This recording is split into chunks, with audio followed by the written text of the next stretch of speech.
Hey, look at that. We're live. It's Thursday. It's 9 o'clock on the East Coast. That means it's time for this week at Gear Report, the show where we talk about everything that's been published since last week's show, things that are in the queue, things that are coming up, things that will be reviewed soon, and the ever popular, what's the most popular segment, TJ? That would be shit shooting. Shit shooting. Yes, we will do some shit shooting as well. That's typically most of the show. And then starting at what, episode 97 or so, we started inviting brands in to chat. And what are we, 101, 102? Yeah. I think we're 101 this week. Nice.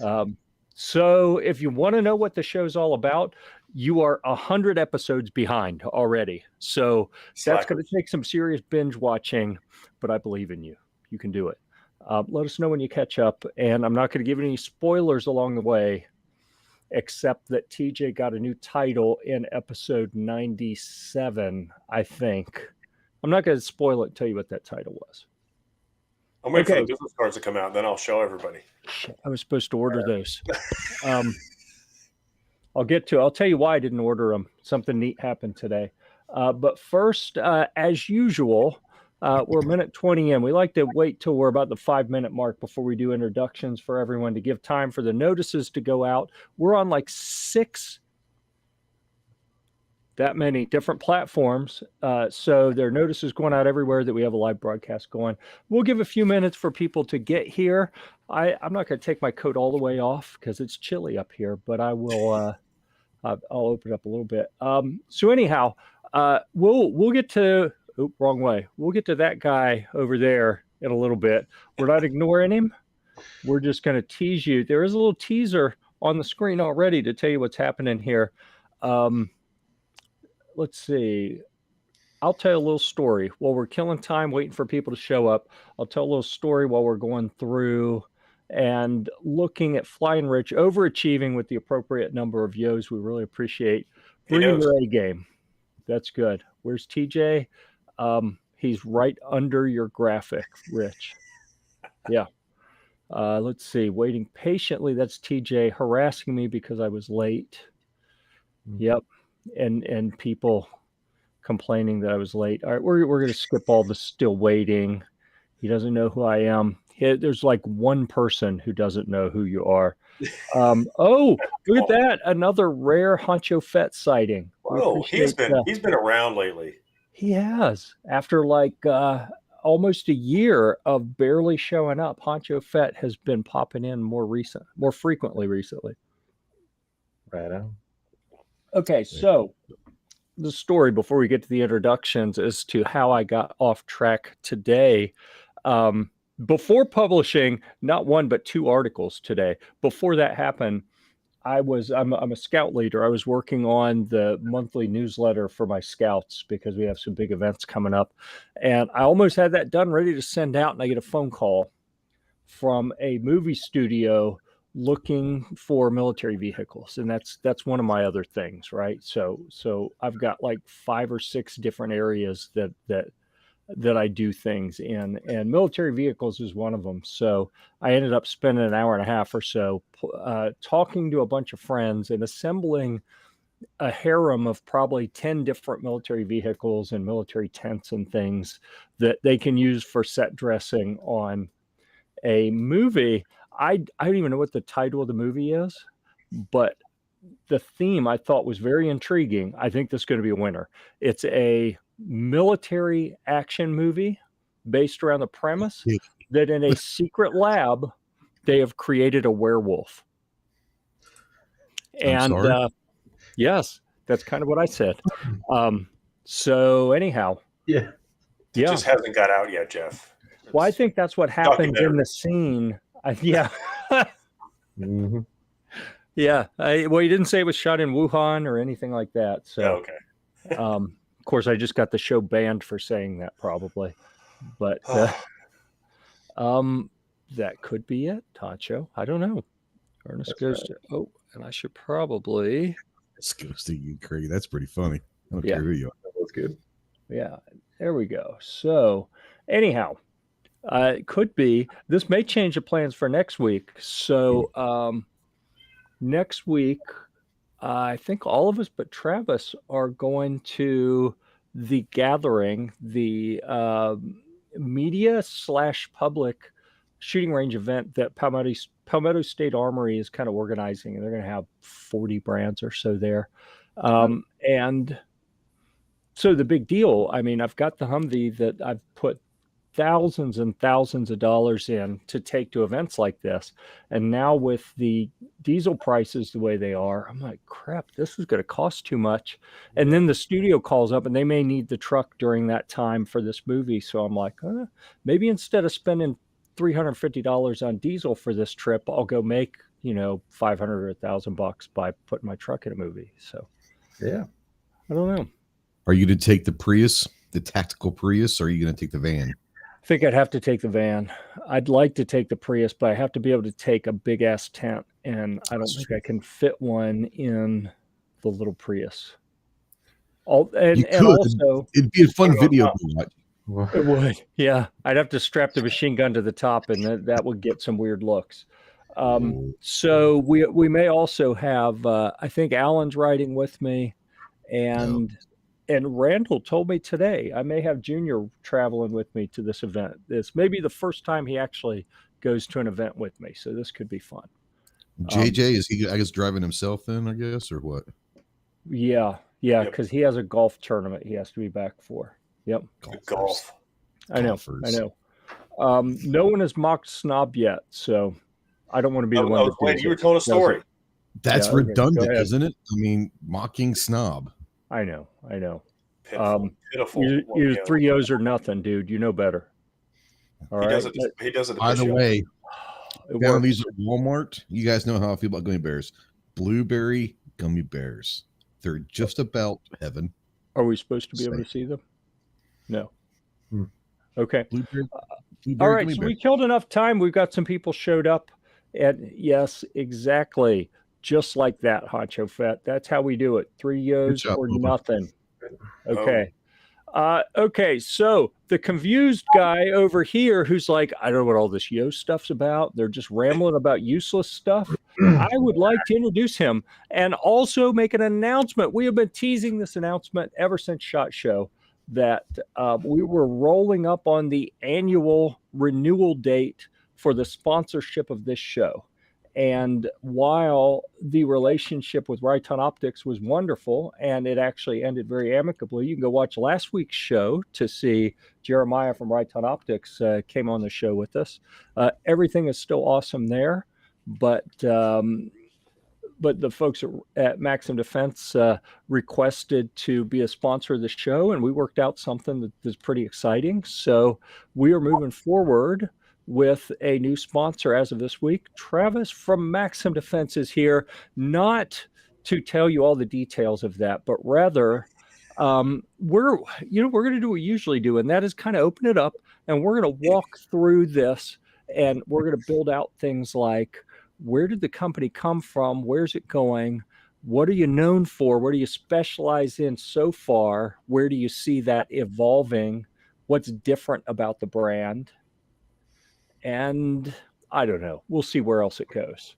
But first, let's make a loop around and do introductions. Hi, I'm Jeff. I'll be your tour guide this evening. And that's usually about all I ever say about me. So then down here, the guy that you can see through, very aptly, we call him Ghost. Can you still not see me? No. Oh, my camera is like up. Hold on. That's a pretty awesome trick you pulled off there. You still can't see me? Yeah, let me see if I've done anything on this end. My camera, it shows up on mine. Okay, so the only control I have, I can click. Okay, that was muting. It shows up on my screen. So when I do that, it says it's turning off your camera. But when I here we go. You don't see me at all. Correct. Wow. I might have to refresh. I'm Trey Ghost Tactical. I'm Trey Ghost Tactical. I also write for Gear Report. I will be your barmaid tonight. So if you need any drinks, let me know. I'm not director of beverages. I'm just the barmaid. You're my beer wench. I'm beer something. I'm going to was refresh troubling. and see if this works. Hold on. I don't think No. you like being called beer wench. Yeah. Nope. Okay, TJ, you're up. TJ, Director of Snacks and Beverages for Gear Report. And I do some writing, stuff like that. Such a lofty title.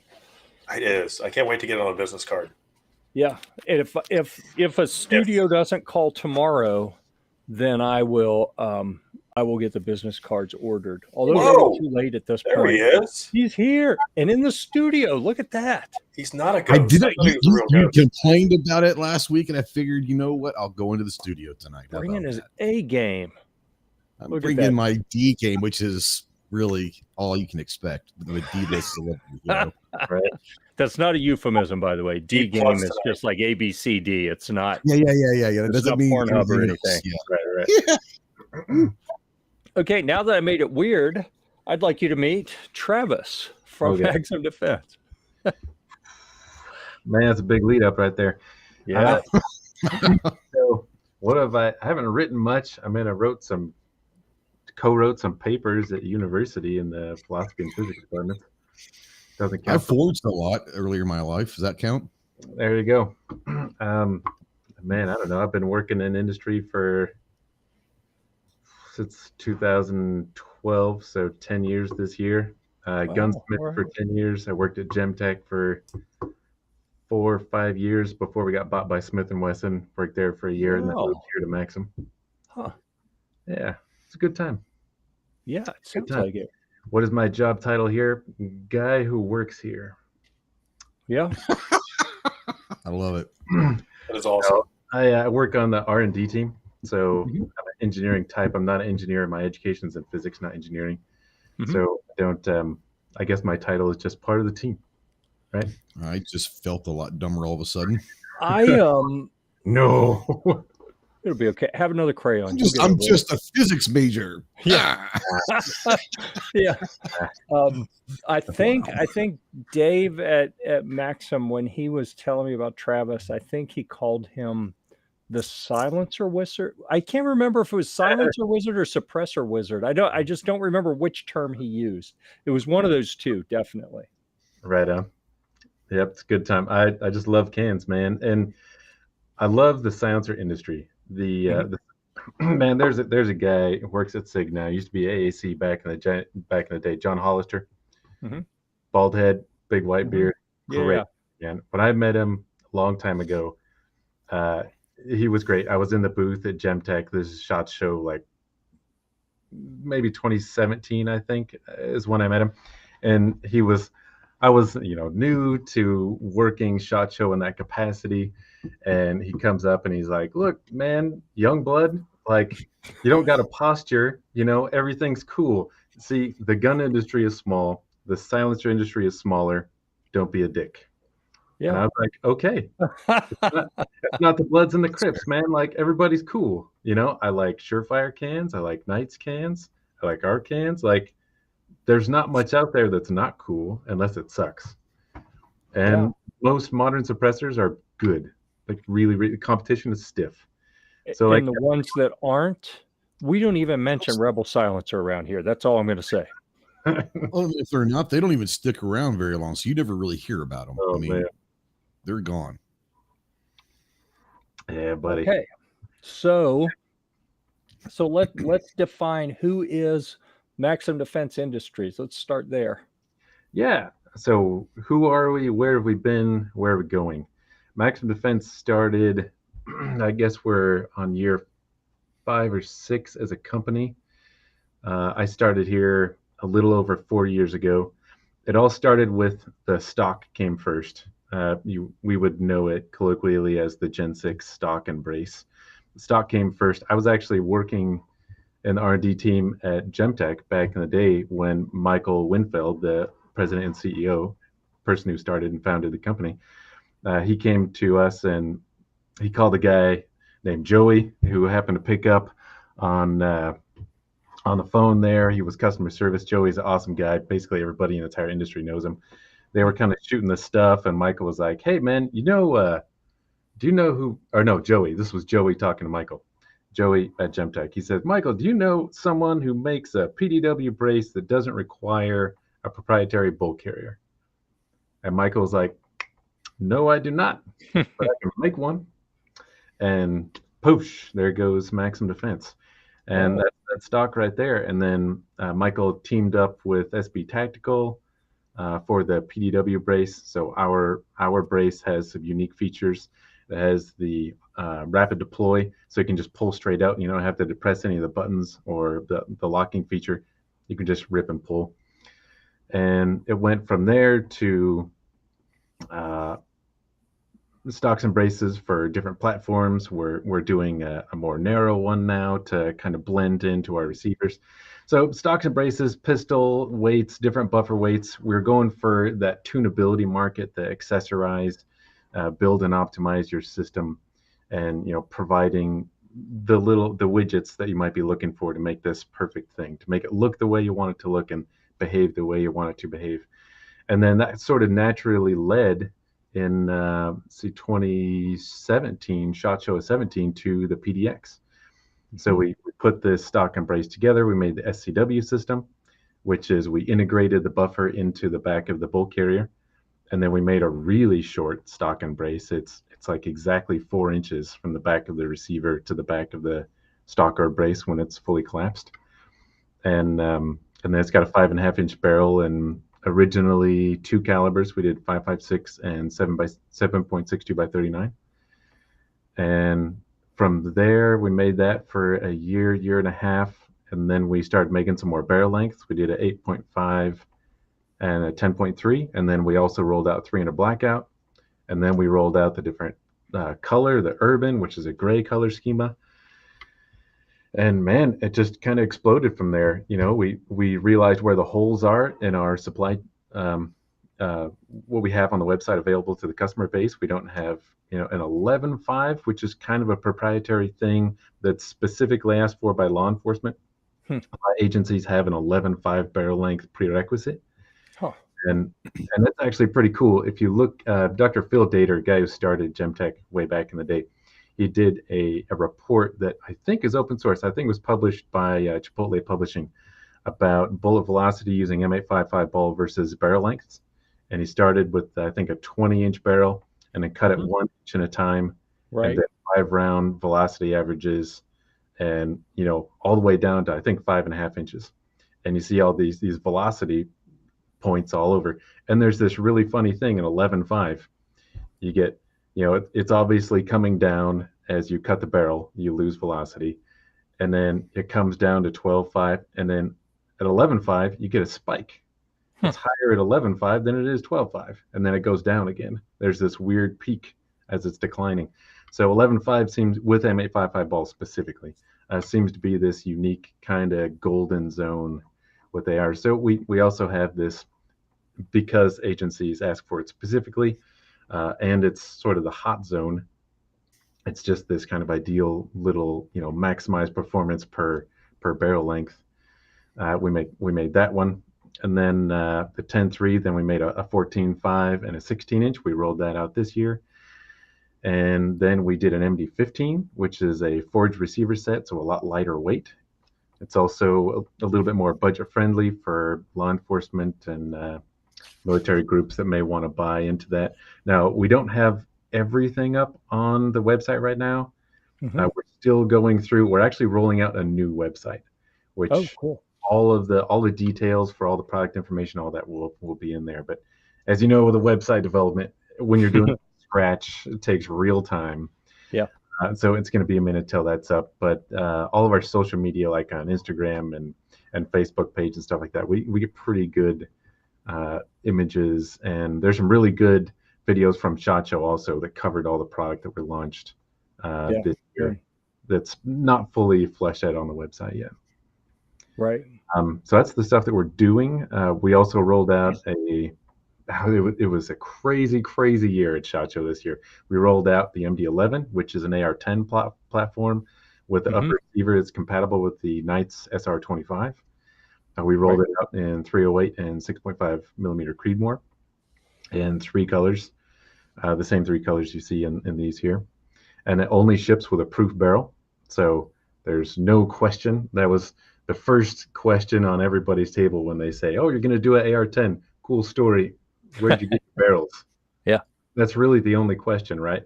And we say, Yeah. "Oh, we only ship proof barrels," and they're like, "Okay, hey, everything's cool, no question." Yeah. There's two options. We do the stainless barrel or the carbon. So if you want the super lightweight, it's only 18 inches, and they're just tack drivers. It's pretty sick. Other than that, we rolled out. Well, I want to talk about that one because I think this is the one that I'm waiting on right now. I think Dave said he's waiting on the barrels to come in, and Yep.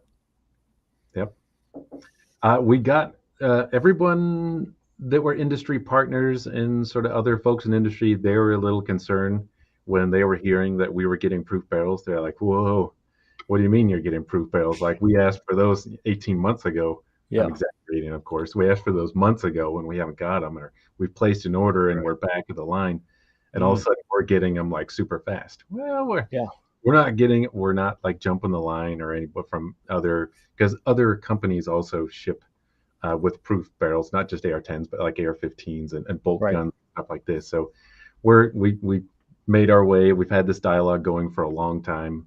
We've come together. They're giving us shipments and everything. But it's like the best company in the industry. So of course their demand is high, which means we're not going to be shipping 1,000 guns a month with their proof barrels. We're going to get some, however that works out. It's got to play the game a little bit, and I'm sure if our demand scales up, they'll scale with us. All these good things. yeah. You guys, through testing on the R&D side, Yes, sir. ballistically, have you seen much of a difference between the carbon barrel and the stainless barrel? I mean, ballistically? I have not. Good. I have not. They are fantastic. Like the engineers, the guys who work at Proof are phenomenal. It's a whole nother level. Like when you talk science in the firearms industry, it's almost exclusively engineers.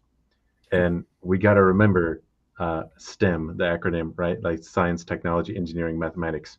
Engineering is not science. Engineering is the application of science. The guys who work at Proof are like scientists. And there's a distinct difference. When engineering is like the gap between science and math, is it not? Almost. Yeah, that's exactly as it's a really good analogy. We also call it the marketable science degree. It's Yeah. I get lucky every now and then, Jeff. I ate my crayons today. I'm feeling good. I'm feeling good. He's Good. juiced up on Mountain Dew today, ladies. Yeah. I got my snack pack right there. That's right. The full killer. Yeah. So, man, they are such tight grouping guns. All of the barrels from Proof I've never seen. When I was gunsmithing, I did a lot of barrels on a lot of custom bolt guns. I used Packnor barrels and Lilja barrels and Krieger and Douglas and pretty much across the board. My personal favorite, not to call anybody out, but my personal favorite was Packnor. I got probably the best average accuracy per barrel across calibers and barrel lengths. Across the number of barrels that I had installed and put on guns for the price. They were amazing. Unfortunately, they had a fire in their factory. They lost machines, and they're trying to get back up after that. It's been a while now, unfortunately. But I think they're doing good. I think they're up and running again. But other than that, like I had never really messed with a proof barrel other than AR-15 until I got here. We started working with the MD-11 program here. And those barrels are just disgustingly accurate. I don't think you could really do better. I mean, when someone says, "Hey, can you put a better barrel on there?" I'm going to say, define better. What are you talking about here? Do you want it to be less expensive? It's not going to be more accurate. It's not going to be lighter weight. So what is better in this context? It's like you can only shoot, when you're getting 5 or 6 or 7 or 10 rounds. And all of them are touching at 200 or 300 yards. You're like, well, what do you want? You're pushing the boundaries of our ability to measure the distance between holes when they're intersecting each other, and you're getting, so you're stacking them, right? It's pretty awesome. I got absolutely nothing but good things to say about Proof, and I'm super happy that we're only working with proof barrels for the AR-10. It's pretty phenomenal. That is exciting, and I think it's interesting that you brought up the background of the people there and the type of people they have there, because a characterization that I like to talk about, it gets a little awkward sometimes, to be honest with you, because we see a lot of companies that make guns, and especially in the AR space, there are a lot that are enthusiasts or veterans, and I'm a veteran, so I'm certainly not knocking veterans when I say this, but just because you've been out in the field and carried a gun doesn't mean that you know how to better design one, or you may have some functional ideas of here's what things trip me up in the field with this particular weapons platform. But if you're not an engineer, are you really qualified to re-engineer it? I don't know. So I really enjoy talking to people who are, how do I want to say this? Who have put the time in to have the credentials, but more than that, the knowledge to do things to a higher level, to not just like, hey, well, of course it's reliable. We went out and put 300 rounds through it right before SHOT Show and we didn't break it. So it's good to go. We're going to ship 1,000 of them. It's like, I'm not sure that's really the kind of testing routine that I would consider to be acceptable for something that someone's life may depend on, So There are companies that do that. I know. And some of them, if it makes it through 100 rounds, we're like, oh yeah, it's awesome. And I'm like, really? Yeah, that's exactly right. Yeah. So SHOT Show year before last, which was the one that was canceled, and the projects that we had leading up to that SHOT Show, which is when we added the 8.5 inch barrel and the 10.3 inch barrel, like we shot, I think 62,000 rounds just before SHOT Show to do our endurance testing. I just didn't want to shoot. Ammo prices were what they were then, right? Yeah, it's come way down. Like it gets to the point you don't want to shoot anymore. It just takes all the fun out of it. Like your shoulder is legitimately black and red. Like when blood comes through the skin from impacts, you're like, I don't want to shoot anymore, man. It's crazy. But I totally understand what you mean about applying real world experience into gun design. Also, I also was a service member way back. I was in sort of the silly one though. I was a sailor, and luckily I was fortunate enough I was on the green side of the Navy. I did actually have a Marine Corps chain of command for almost all of my career. You're good to go, brother. You're good to go. Oh man, I do have an Eagle Globe and Anchor, as a matter of fact. No kidding. How'd you get that? So I went through Marine BSG out of Naval. What was that called? Naval Station? No. Naval Northwest Annex, Virginia. And I went through Cadre Instructor School, and that was all. So the Marine Corps School of Teaching and the Cadre Instructor School, all that was all Marine Corps stuff. And then I was kind of attached because the Marine Corps oversees the entire ASF program for the Navy. So once I got into ASF instructormanship, kind of had a pseudo Marine Corps chain of command. And then I kind of made sure that I was more under them than under the blue side, because I'll be honest, the Navy's like knee-jerk reaction to absolutely everything is just soul crushing after a while. It's brutal. Oh man, it's like, hold on, a guy hurt his finger, shut everything down, and let's make sure that never happens again. Like, whoa, dude. Yeah, but sorry, not to derail too far. At the end of my career, I was a PSD agent in NCIS out of NCIS PSU at Lisbon, Portugal. And I did that for about a year. And then, so after I came on here, a lot of time had passed, 10 years go by, and we started developing this PDX, this short little tiny gun. And now I'm finding myself very opinionated about tiny details, subtle things. How does this control work? And now I'm remembering, like, I had almost forgot I was a PSD agent once upon a time. Like, this is sort of a gun specifically designed for that field. I used to do this. Whoa, it's all coming back. Okay. And we start thinking about how are you going to fix a sling to it? How's that sling going to work if it's underneath the suit coat, a sports jacket? How's Mhm. that going to work if you're wearing a proper suit the way you're supposed to be? It's got body armor underneath your shirt. It's cut a certain way. The sports jacket's cut a certain way. You're not supposed to be wearing suspenders. You're supposed to be wearing a belt and then a service pistol, M11 service pistol. Uh, and if you're wearing a service pistol and you have something like a PDX hanging by a 1-point sling, like those two things are interfering, and you're like, man, how's this going to work? I ain't going to work out. I can't conceal it in an effective way. What's a workaround for this? And we start working with co-branding, little accessory type things, and those are not all of those are finished yet. It's a complicated sort of thing. You have to spend a lot of time and make sure the little details are right. And then we spend a lot of time on the PDX, and it's pretty awesome. We had a couple of road bumps like any firearms industry does. We worked through them. I think we've solved all the problems that we have, which is very positive. And now we're working on just incredible stuff moving forward. It's pretty awesome. And we have some awesome industry partners. Like, we are across the board. We see some of the most successful people in the industry are not just supplying one piece of the puzzle, for example, a firearm or a silencer or the ammunition. Those are the three factors of what makes a good system run well, right? Like, you don't put garbage gasoline in your 911 GT and expect it to perform well on a track. You got to put the right ammo in the gun, right? And then what happens if the wrong can is on it? It's overgassed, and now you're like breaking stuff internally. You're seeing lug fear and all this goofy nonsense.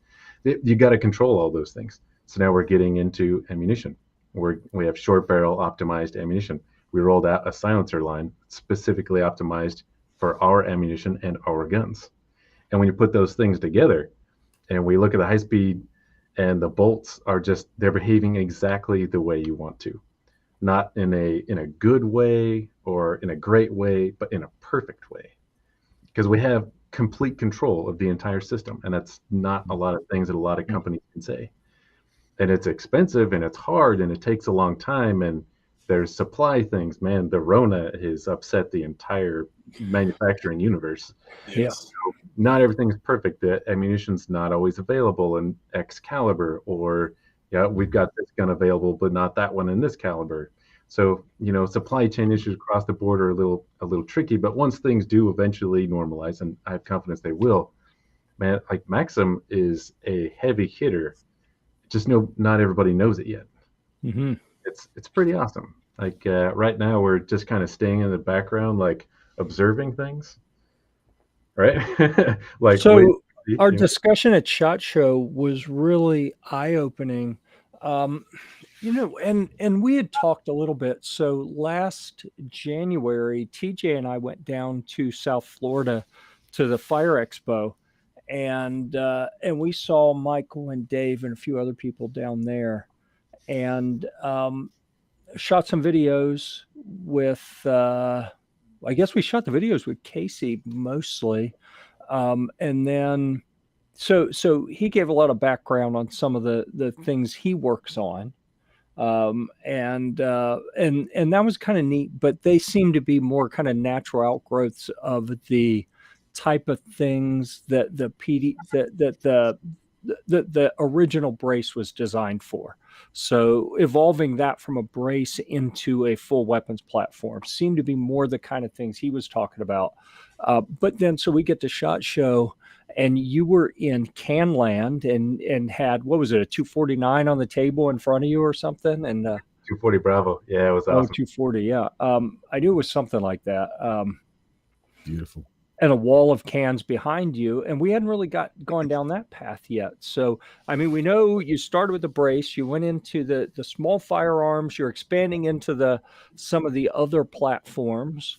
And then you mentioned different accessories and things. You mentioned ammo, you mentioned cans. Why don't we kind of wander down each of those paths and explore what you guys have now, what's coming, what's exciting, all that kind of stuff. Definitely. So we're rolling. Let's start with ammunition first. There's a tiny piece of it I can talk about, and there's more to the story, but I can allude to that. I just can't tell you. Mystery is always a great thing. I like, everybody likes to keep people guessing. It's fun. So right now we're rolling out I believe it's a 40 grain frangible 5.56. There's other frangible, as I understand, on the way in different calibers.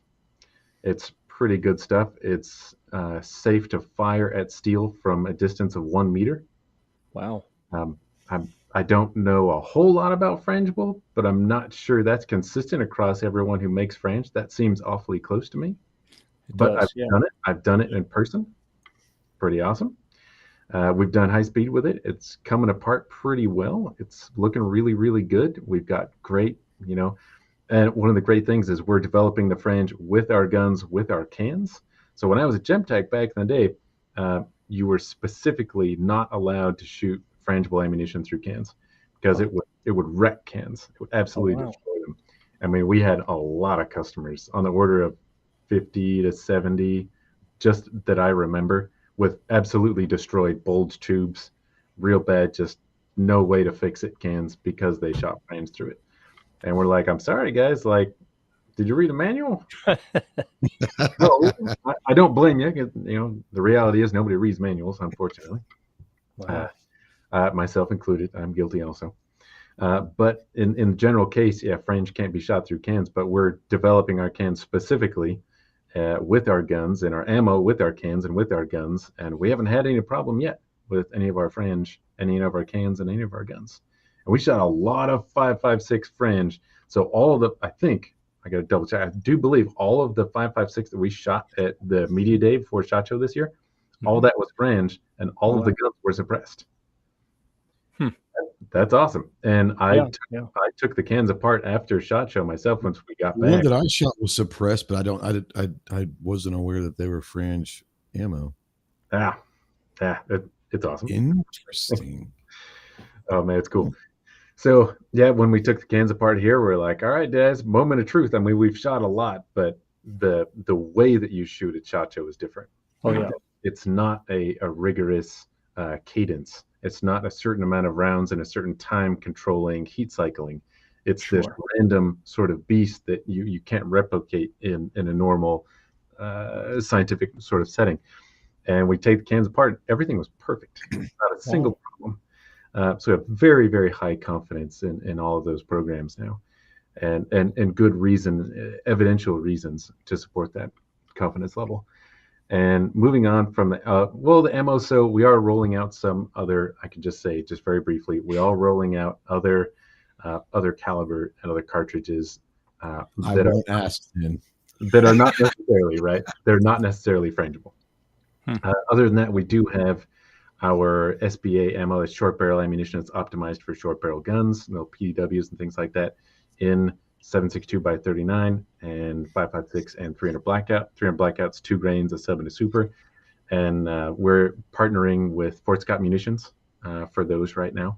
And we're adding to our line with time.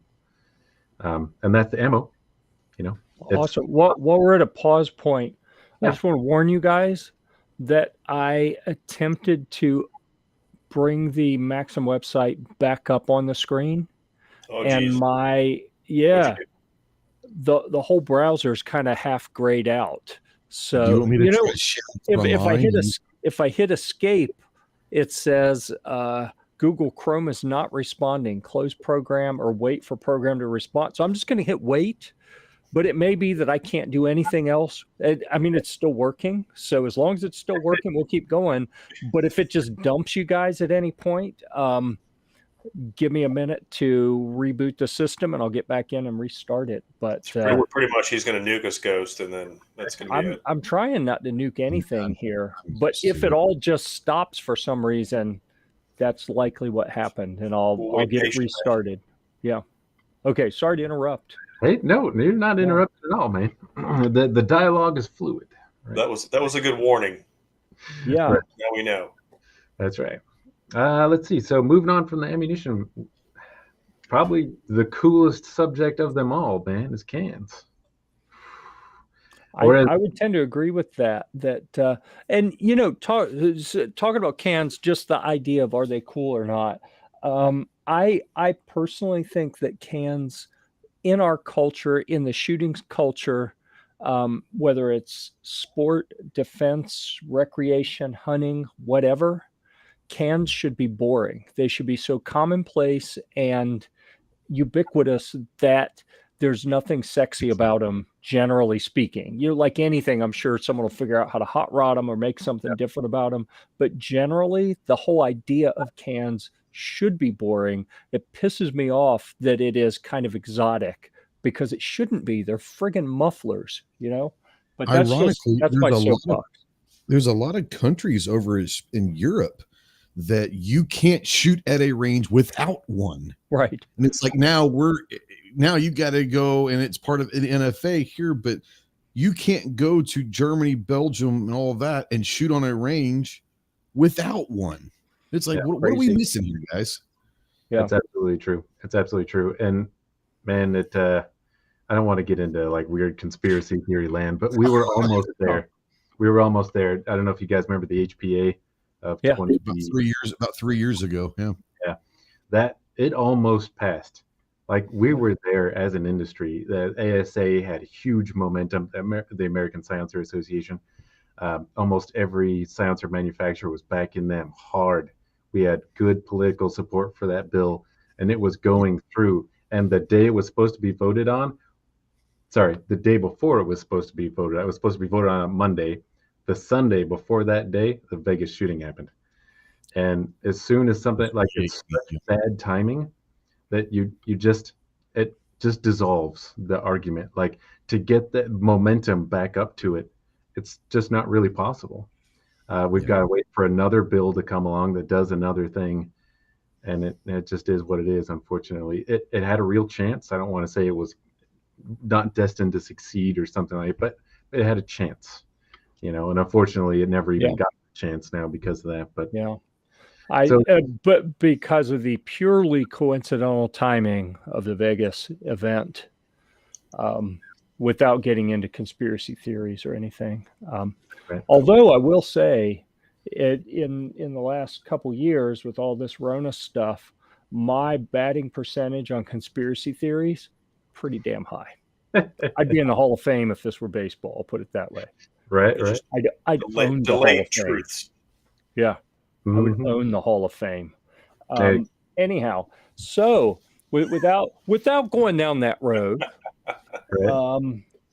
so since they are still kind of exotic here, and since legislation has really stifled innovation, I think, you know, by limiting market demand and, you know, the amount of consumer cash.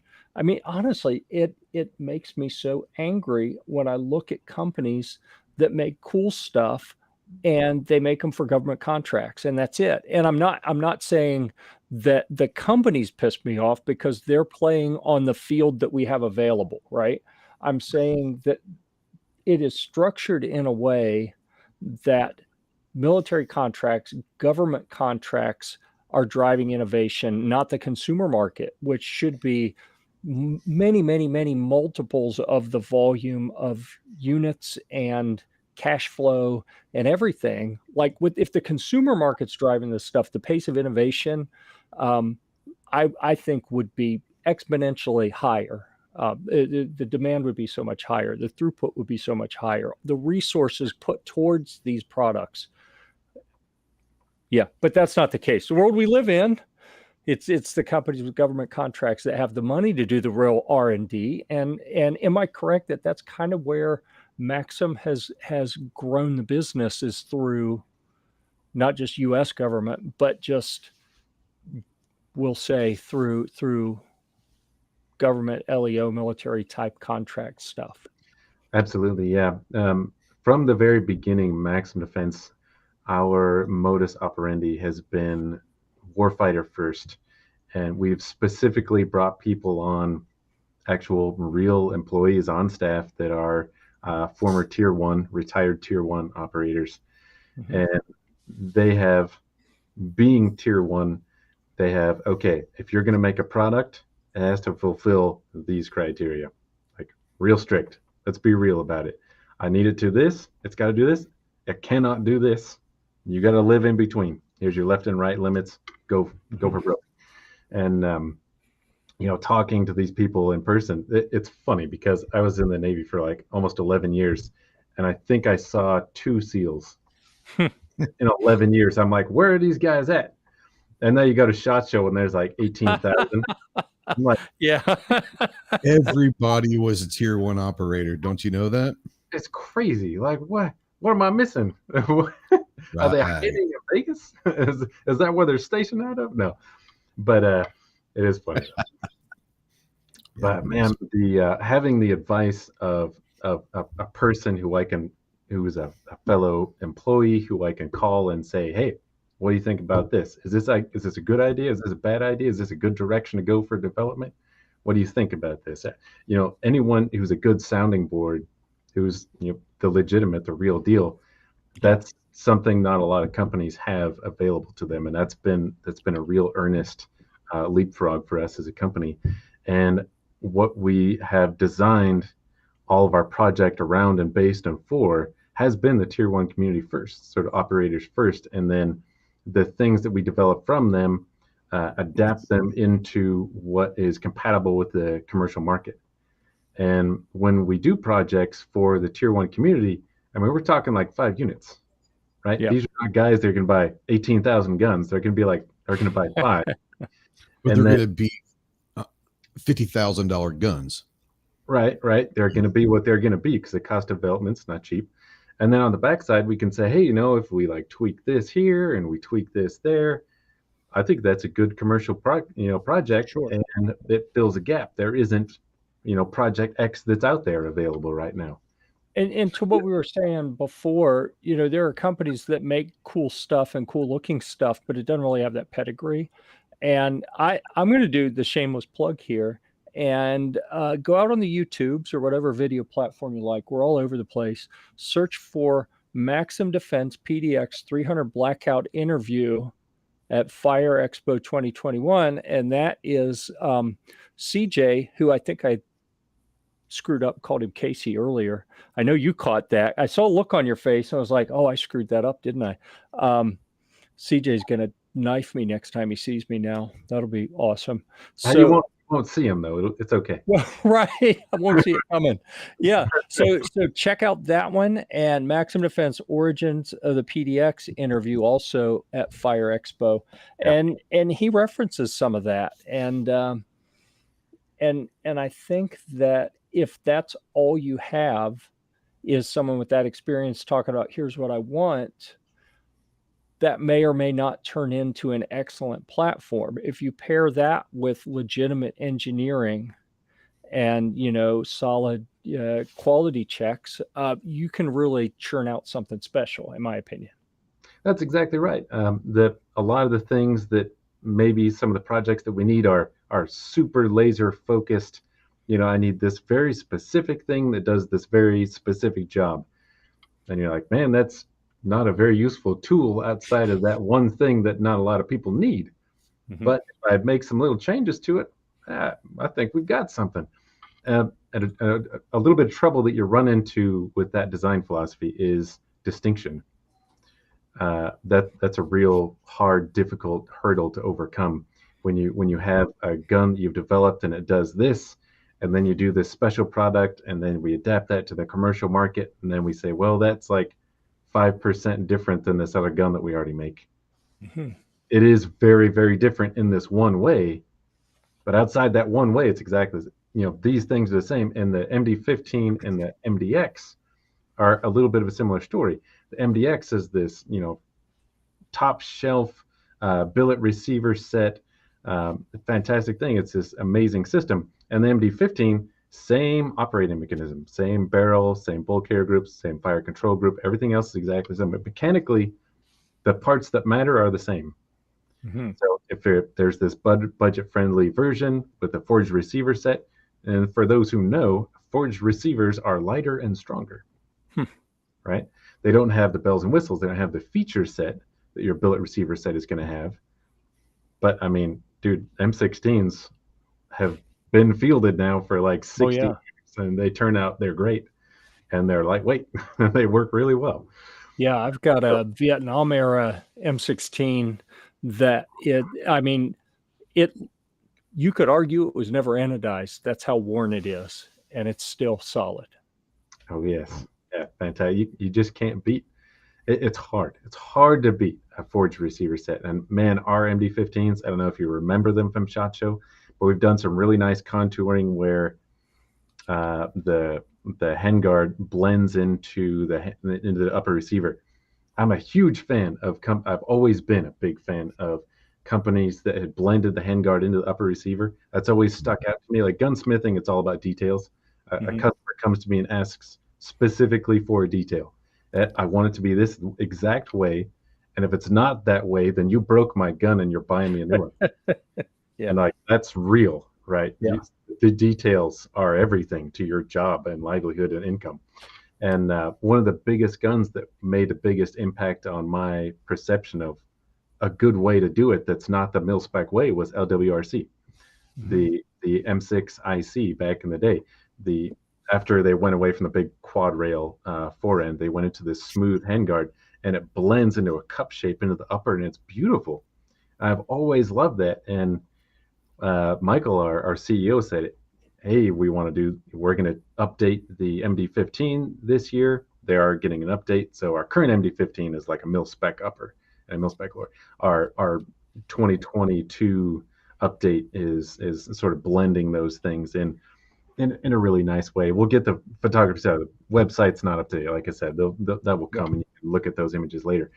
But yeah, our owner, Michael, was like, yeah, I want to blend these things. And I immediately was thinking, man, like the LWRC, like we get to do that? And he's like, yeah, that's, and not like that exactly, but those are the things that we're going to do. And I'm like, on board. Yes. Always wanted to do that. And man, it looks fantastic. And there's something about a slim handguard. I don't know what it is. It just feels good in the hand. Like it feels really good in the hand. And until you've picked one up yourself, man, like 1.25 inches. Sure. Like real thin. That just feels great when you're holding a rifle. TJ, don't even say it, TJ. I know what you're thinking. Don't even say it. I muted myself for a second, so. Yeah. But I will say that I was not an AR guy, like historically, because you were in the Navy, I was in the Air Force, and weapons training for us was it was a half a day of classroom on how to break down. I think we were on A2 M16. Yeah, we had a lot of A2. That's like all that I ever had. Yeah, God, I hate. I always hated. I couldn't figure out how to get the handguard off easily, and that just pissed me off. So yeah, apparently I don't have hand strength going that way. I don't know why, but you would think. But yeah. So anyhow, I do my part to make it awkward when I can. I'm just gonna mute myself for a while. So, but I came from I came from the big girthy black. See, it's getting crazy on me. The handguard, the two-piece on the A series M16s. Yep. So then when I started getting into AR-15s, like you mentioned, that massive quad rail was what was all the rage. And I was like, this doesn't feel right, And I don't want to talk about my candy ass hands or anything, but I work a desk job. I don't have calluses everywhere. That shit would tear my hands up. So call me a wuss if you want, but I never really liked the big quad rails. So as they've started to slim and get more contoured and everything, I'm with you. And I'm not saying that size and shape reminded me of anything when you were talking about it. I'm saying that it is comfortable in the hand for some unrelated reason. Yeah, and that's absolutely right. And it's funny you mentioned that. Like, to tell you the truth, I don't think anyone ever liked the big quad rail. But the thing was, that was the only thing that was available. Right. Back in like 2010, there was the two-piece handguard with the D-ring. Mm-hmm. And there was the enormous, what were the Knights rails that started coming on A1s, M16, A3 A1s, or M4 A1s, whatever it was. And there wasn't anything else there was nothing else you could buy. Right. The old look, which everyone, it immediately when a new thing comes out, the old thing is antiquated. Whether or not it's better, it looks old and you don't want that anymore. So now all these have these enormous cheese graters, and you're like, yeah, this is great. But I don't think, like, did anyone really like them? Or did they have them because they were new? I think a lot of it came down. They just got used to them. They're like, whatever. This is the way it's going to be. Right? Yeah. Well, when the HK 416 was introduced into the military, they all came with a quad rail, and that's going from like having nothing, like having no attachments whatsoever, to like having whatever attachment you want on there because you've got a quad rail. There needs to be a happy medium, but I think initially people were like, I can put everything, and now you've got a 27-pound assault rifle. Like, you're going to go CQB with a 27-pound rifle? They realized, wait, this might not have been the greatest idea in the world. Then you had to start wearing gloves because your hands are going to get chewed up without gloves. So, yeah, I mean, but when it first came out, it was like, oh, we can put whatever we want on this. And then people realized very quickly, not so much. Yeah. Made for great memes, though. They did. True. It's true.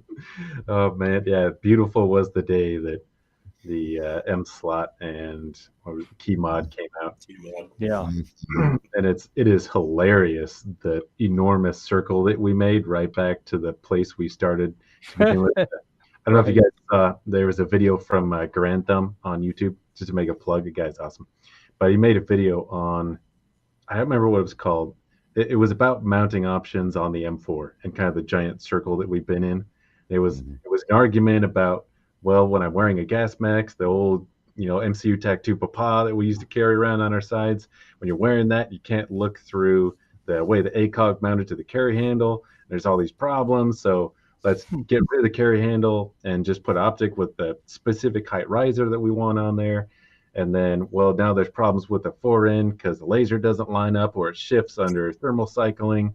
And then, well, let's change the attachment mechanism. Well, it turns out that doesn't hold zero. And you know what? At the end of the day, just shoot over the optic. Yeah. Where did we go? Well, we went nowhere. Cool. Yeah. It just took us 12 years to get there. That's all. But what we got in the process, so that was the military game, right? What we got in the process on the commercial market was literally every option that you could imagine is available to you in any way you want to build your rifle or pistol in the configuration that fits you best. One of the best thing I learned as a marksmanship instructor, Marine Corps plug, was they say there's more tools for the toolbox. I used to hate that saying because I heard it so much. God, I used to hate it. But now kind of being on the outside and seeing how everyone's doing and all the different ways things are done. Like, the reality is there's no one method of shooting. There's no one posture. There's no one grip that fits everybody. Everybody's biology is different. Maybe you've got an injury that prevents you from holding a firearm in a specific way, or maybe your eyesight's a little bit different and you can't hold it that certain way. And that affects where your other hand's going to be. So now your flashlight's got to be in a different place. And to accommodate everyone, you have to have a complete and absolute configurability. You really do. And M-Lock and key mod were the answer to that. Like, get rid of the rails because those are pretty ridiculous and antiquated themselves. But we can move stuff and just put the little piece of rail wherever I need it, however that attaches, I don't care. But as long as I can put just the length that I need in just the place that I need it, that's all that matters. Right. We really drove that point home with our handguards. Man, they are like M-slot all the way around, full length. Yeah, and I like I jumped on the key mod bandwagon right as it was coming out, and I was like, "This is amazing! This is awesome!" And then the M-slot came out slightly after, and I had already kind of emotionally invested in key mod. It wasn't until I broke my first key mod slot on something stupid, like I wasn't even beating the gun up that bad. I was just like climbing up into a deer stand or something and nicked something with the bipod, and then it's laying on the ground beside the stand, and there's that little tab in the middle. There just wasn't enough strength in it. So yeah. Anyhow, I went off on a tangent there just to say it was emotionally distressing when key mod let me down. But I think those are superior solutions, definitely. Yep. Well, Keymon and M-Lock, like you said, does a lot of different things. Like Travis said, you can put whatever you want, wherever you want, however you want it, on whatever side you want it, without adding. And it sounds bad, but the longer the rail, it may not be a lot, but it all adds up. Weight. And if you're LEO, you're military or something, every ounce that you lift up is a pound on your back. And when you're doing that stuff over a long period of time, those ounces turn into pounds. It sounds crazy, but those rails really, you do away with those. Not only do that, but you go with a lighter handguard. Now that you can put a 1 or 2 inch rail with M-Lock or Keymod, whatever you want. Yeah, I mean, over the time span, especially in that realm of LEO military, that saves back surgeries for some people. Yeah. Literally true. Yeah, yep. I did a Amtac silencer review a couple years ago. I thought it was kind of clever. It's an over-the-barrel can, so it shifts the whole thing back. I think on that model is 3.5 or 4 inches. So I did the calculations for the moment of what is it?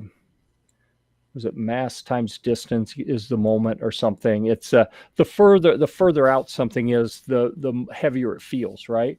And the weight difference for that moment, the moment difference equated to about the identical weight of a Big Mac. So that's the graphic on that is, a Big Mac sitting on the end of the barrel. But I mean, I think it's nice to be able to have an illustration that people can relate to. But yeah, so Absolutely. It's neat how little changes when they're at a distance from your body, where they're out on this fulcrum, how much difference they make in terms of the perceived weight and the mass that is resisting movement. You can swing around much quicker with something when the weight's in closer to you than if it's out extended away from you. So yeah.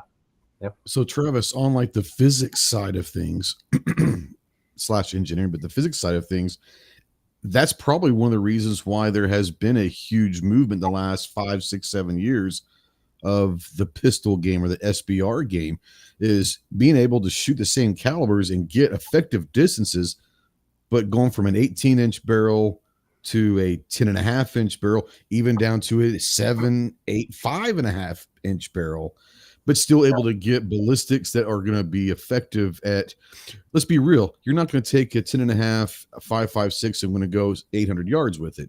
That's going to be more of a CQB inside 200 or 300 yards, but it's very, very effective. Is that the principle? I mean, physics-wise, industry-wise, trying to get that mass down, to try to get that weight down while still giving nice ballistics to the customers? That is absolutely a part of it. There's this multi-axis thing going on. There's the momentum transfer, right? When you shoot a gun, that's the perceived recoil of the shooter. There's what muzzle velocity are you getting, and what is the bullet weight? You get one of two things with a bullet. You get when we're talking about exterior ballistics, when a bullet impacts or interacts with an object right outside of the gun. You either transfer energy or you transfer momentum. One of those two things, and they're distinct things that happen differently. And which one is going on kind of depends on a lot of things. Depends on how much penetration happens, depends on the cross-sectional area of the bullet after it impacts, depends on the weight of the bullet, depends on a lot of the surface texture and the granular texture of the object that it's interacting with. And at the end of the day, what does all that language mean? What does that jargon stand for? And how can I relate to it in the real world? So if I was standing in our shop and there was a Major League Baseball pitcher there, and he threw me a fastball and I tried to catch it and I caught it with my bare hand, would probably break some bones. And it's that snap. That's a transfer of energy. You don't really get any penetration. It's not going to like spin me around or anything like that, but it's going to do incredible damage on impact, right? But what if I have like a big dude there and he's got a medicine ball and he tosses it to me. I could catch it, and there's no pain on impact, but I've got to take 3 steps backwards. Mhm. That's the transfer of momentum, not the transfer of energy. So in bullets, we got to take that to the next level, and smaller, faster bullets penetrate deeper and transfer energy, where larger, heavier bullets tend not to penetrate and transfer momentum. That's like comparing your 223 Remington to 45 ACP. And they do very, very different things on a target. And a lot of people think things, not to go too far down a tangent, but like armor penetration, they think, speed defeats armor. Well, there are some like 45 ACP bullets that were made back in the day that will penetrate surprising amounts of armor. And that bullet's going like 850 feet a second, and it's half an inch wide. And you're like, whoa, what's going on here, guys? And it's all about being surprised in development. If everything went exactly the way we thought it was going to go, well, life would be boring and we probably wouldn't learn anything. It's when we observe new phenomena that's surprising that we have an opportunity to learn. Yeah, I think it's fascinating because the average person, the average gun fan, they're going down to their gun shop or they're shopping online and they say they're looking for price, they're looking for the cool factor, whatever the reasoning.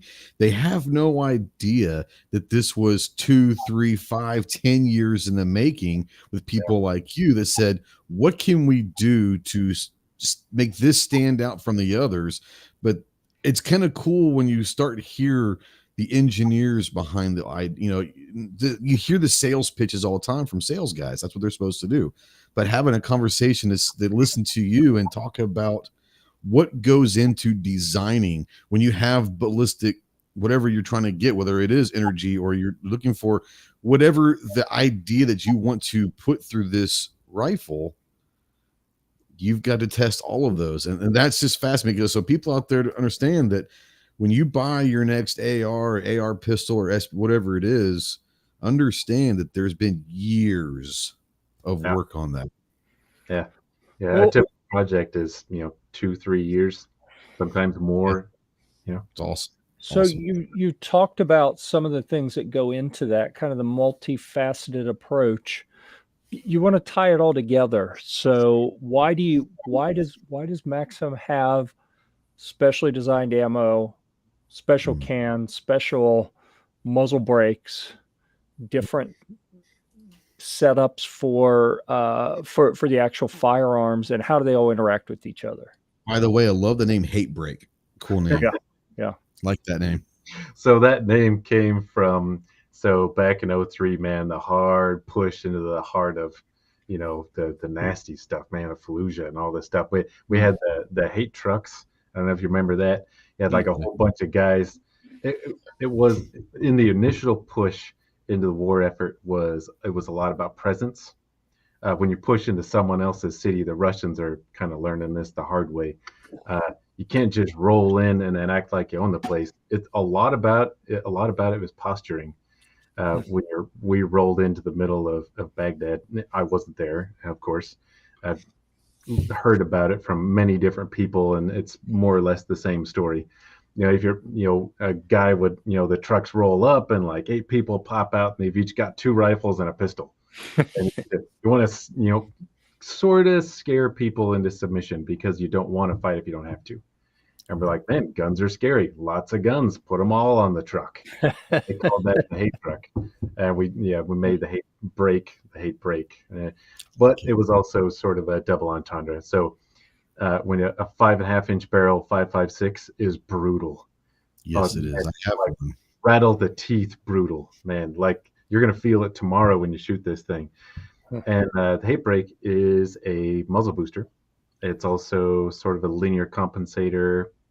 It does a handful of different things, but originally its design purpose was to emulate the back pressure of the entrance chamber of a silencer. So the gun is designed in terms of gassing with the hate brake on it. And then if you take the hate brake off and put a silencer on it, you're more or less in the same ballpark.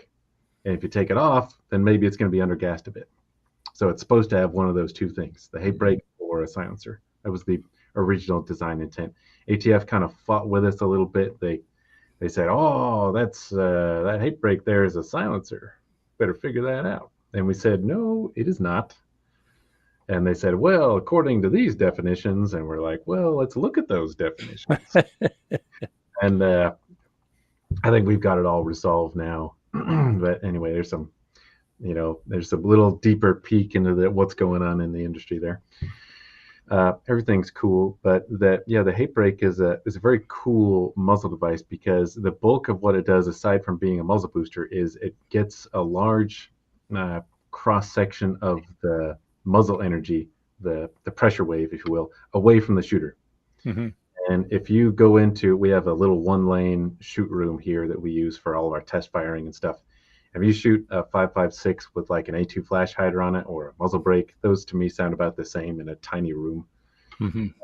And muzzle brake's worse if you're outside, but if you're in a tiny room, flash hider, muzzle brake doesn't matter. They're both awful. And if you shoot one with the hate brake on it, world of difference. Mm-hmm. And it didn't make it any quieter. It just changed where a bulk of the sound went.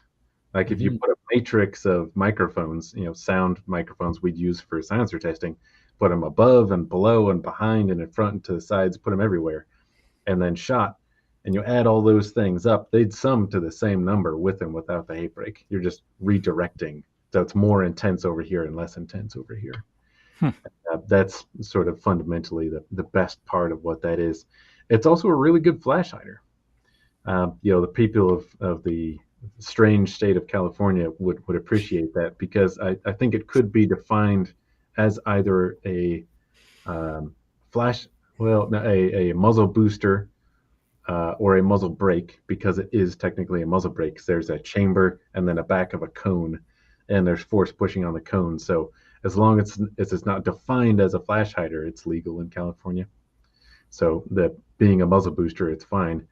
And it does all the things really, really well. It's just a fantastic little muzzle device. It's a little heavy, but again, it's to your point, it's supposed to emulate that or simulate the weight of a silencer when you have that on the gun. So you're used to it. You're used to the weight. You're used to the weight distribution, right? You've managed some of the recoil because you added some mass to the system, and momentum is mass times velocity. So by adding some mass to it, I've reduced its perceived recoil to the shooter, which makes the gun more manageable. And if I can speed up my shot-to-shot accuracy, well, that's the whole point of owning a gun. Yeah. Right. Like self-defense isn't about getting one round off.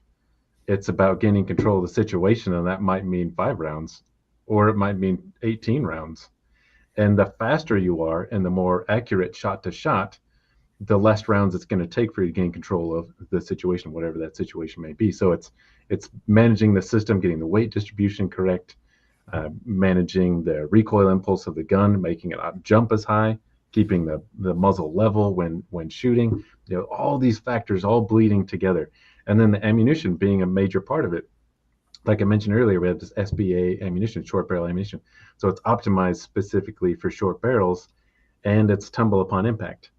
So when you have these shorter barrels, like a lot of people used to joke back in the day, like if you would have said 10 years ago, I've got a 5.5-inch 5.56, you would have got laughed at. They say, cool, 22 mag, that's real expensive. It's loud too. Yeah. Great. No, but the reality is you get a 62 grain bullet doing like 1,800 feet per second, which is not an enormous velocity. But when you add bullet technology to the exterior ballistics, you bring back that deficiency and put it in your favor. And you say, well, at that lower speed, that specific weight bullet that tumbles a certain way on impact has now become a very lethal object, much more lethal than the way a 62 grain projectile out of a standard 5.5-inch barrel going 1,800 feet per second, which is just going to make a little 22 caliber hole. Yeah, going to go straight through. Yeah, it's going to take most of its energy with it. Exactly right. It would have been no better than a 22 Magnum, which is the correct argument that guys would have said 10 years ago. So the ammunition gets us back to the plate.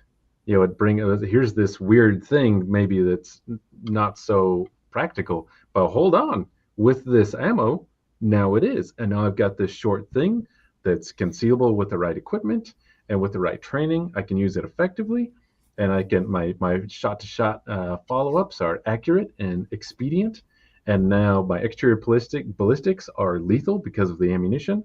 And now with a silencer, it's hearing safe. I'm not damaging because you always want to train like a fight like a train. So if I have a silencer on my gun when I'm training, I should have it when I'm fighting, which means it should stay on the gun. That sort of invalidates quick mount silencers, I know. Probably catch some flack for that, but yeah, a silencer should have a permanent home on a gun. Some people can hate that, but that's my professional opinion. You'll notice the lack of argument here. Right. Well, it's good. I'm very happy. Yeah. Yeah, and that's the full circle, man. The silencer line is what brings our entire product lines, plural, harmoniously together in the end. It's this perfect apex of carefully planned and manufactured to perfection systems that there's, to my knowledge, not an equivalent for anywhere on the market. Not to call anybody out, but the big players in Europe and the big players, the establishment here in the US, there's not an equivalent for it. There's some guys, gals, companies, whatever, that are very, very competitive.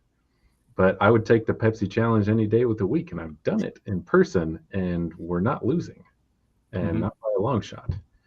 So it's pretty awesome. When you're ready, yeah, we can talk about the silencers, because that's the one part we haven't really drilled home yet.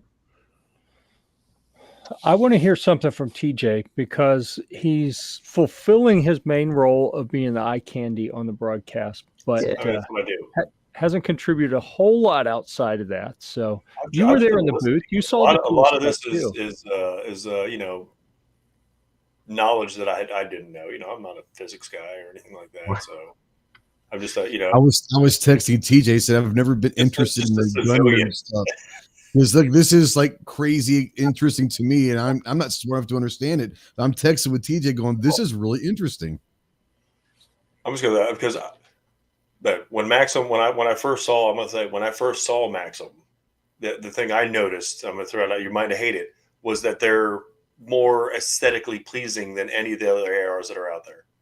And that's, to me, that's what I like. When I saw that, I was drawn, boom, I said, that's a good looking gun. And that's really true. I mean, that's all it takes for me sometimes. Like, boom. That's what a lot of people shop by. You know, the attention to detail on the aesthetics. A lot of people just, you know, like they'll throw it out there. Oh, it's just, you know, make it look like every other AR. You're like, yeah. Little things make a difference. Oh, I'm so with you, and that is largely due actually to our owner and CEO, Michael Winfield. He has a fine arts background, not as an artist, but as an art dealer, fine art dealer. And being a person who studied art and spent a fair portion of their lives around art and graphic design development, he's got a very, very carefully trained eye for colors and for blending lines and things like this. And he's rigorous when it comes to development about a specific way that he wants it to look. And our end product reflects what he wants exactly, like to the point in detail. Yeah. And that's why I like when I look at, you know, any weapons, because I've got a design background, so I look, you know, aesthetically, what's here, you know, look at, sometimes I'll see things I'm like, oh my gosh, who thought of that? You know, that's horrible. You know, like, you know, did they not look at it, like step back and look at it?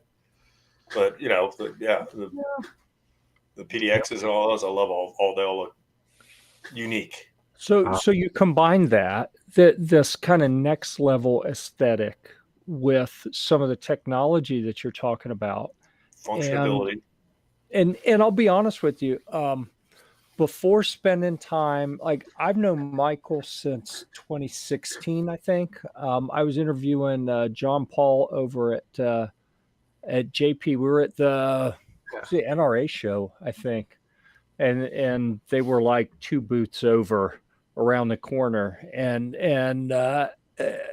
Michael was waiting for us to turn the camera off on that interview with JP, and then he came in and talked to JP real quick, and they went around the corner. And when he came back, I said, so who was that? And he told me, and he made an introduction, and that's the first time I'd seen the braces. And then at SHOT Show the next, so that would have been mid-year, so 6-7 months later, I stopped by the booth, and I was intimidated because even the booth looks nice, right? Everything has its place, and everything's there for a reason. But the products were high end, and the people who were there looking at it, well, I was like, oh, I'm out of my league here, because honestly, I was just getting into the AR stuff, and I really didn't know that type of firearm. Background on Gear Report, it started out as Jeff's kayak reviews, right? And then went into camping and backpacking stuff. It was 5 years later before we added any gun stuff. So I don't claim to be an expert. I'm like the generalist who does a little bit of everything. I bring people like Ghost in, who has the legit boots on the ground carrying a gun experience. TJ, who is an expert in snacks and beverages, a director level snacks and beverages guy. He's not mid-management. He's executive level. And the money maker, right here. So. Well, right. Yeah. Hell yeah. So, I'm trying to think, taking TJ's reaction to this, of some of the background stuff. I think TJ represents a lot of the consumer market here, where because of some of the writing I've done, and because when I got into doing gun reviews, I didn't have the budget for ammo, and I started reloading, and I dove into kind of the science behind that a little bit. I feel like if you do that with any seriousness, just to be safe, you have to take it to a different level, and that helps you understand ballistics a little bit better. Most people have never done that. So what I'm hearing, I'll tell you what's assembling in my mind here is the idea that you have special ammo, special break silencer combination, different barrel lengths, everything's optimized, right? So to make these perform ideally, you kind of need the total package. You really do. But there are a lot of people in your basic consumer area, and this may be a risk when you're talking about like team guys as well, who are used to, fuck it, I'll do whatever I want, and switch things out. They may wreck this system that you've designed. I think it's more likely, though, in the consumer area where someone buys it because it looks cool and because it's not cheap, so they get to make fun of the poors who can't afford it. And then they start swapping things out because that's what they do. And now it's like, oh, the piece of shit doesn't work right. Do you feel like that's a risk, that people are going to kind of untune the system when they want to make it their own, and then it may not perform the way it's supposed to? Absolutely. That will always happen. How do you address that, though? Tell them don't touch it. Buy it and don't touch it. Right. Yeah. I mean, it's as simple as that.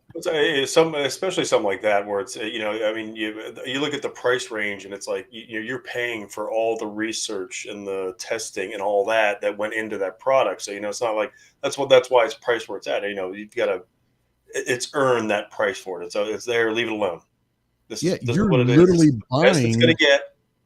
There, you're literally buying the best stock custom. I mean, there's no reason to change anything. We've done all the testing for it. We're telling you this setup with this ammo is what you need. Just don't mess put with it on the case. Yeah, don't do not modify. Yeah. So that needs to be attached. Don't F with it. I know what you're thinking. No. Absolutely. Yeah. So man, what you're talking about, we have talked about this so many times in the office, and we've addressed this so many times. Like how do you keep a perfect system running perfectly? Well, at the end of the day, you depend on the customer, which means you depend on the customer's education, and you depend on the customer's level of training.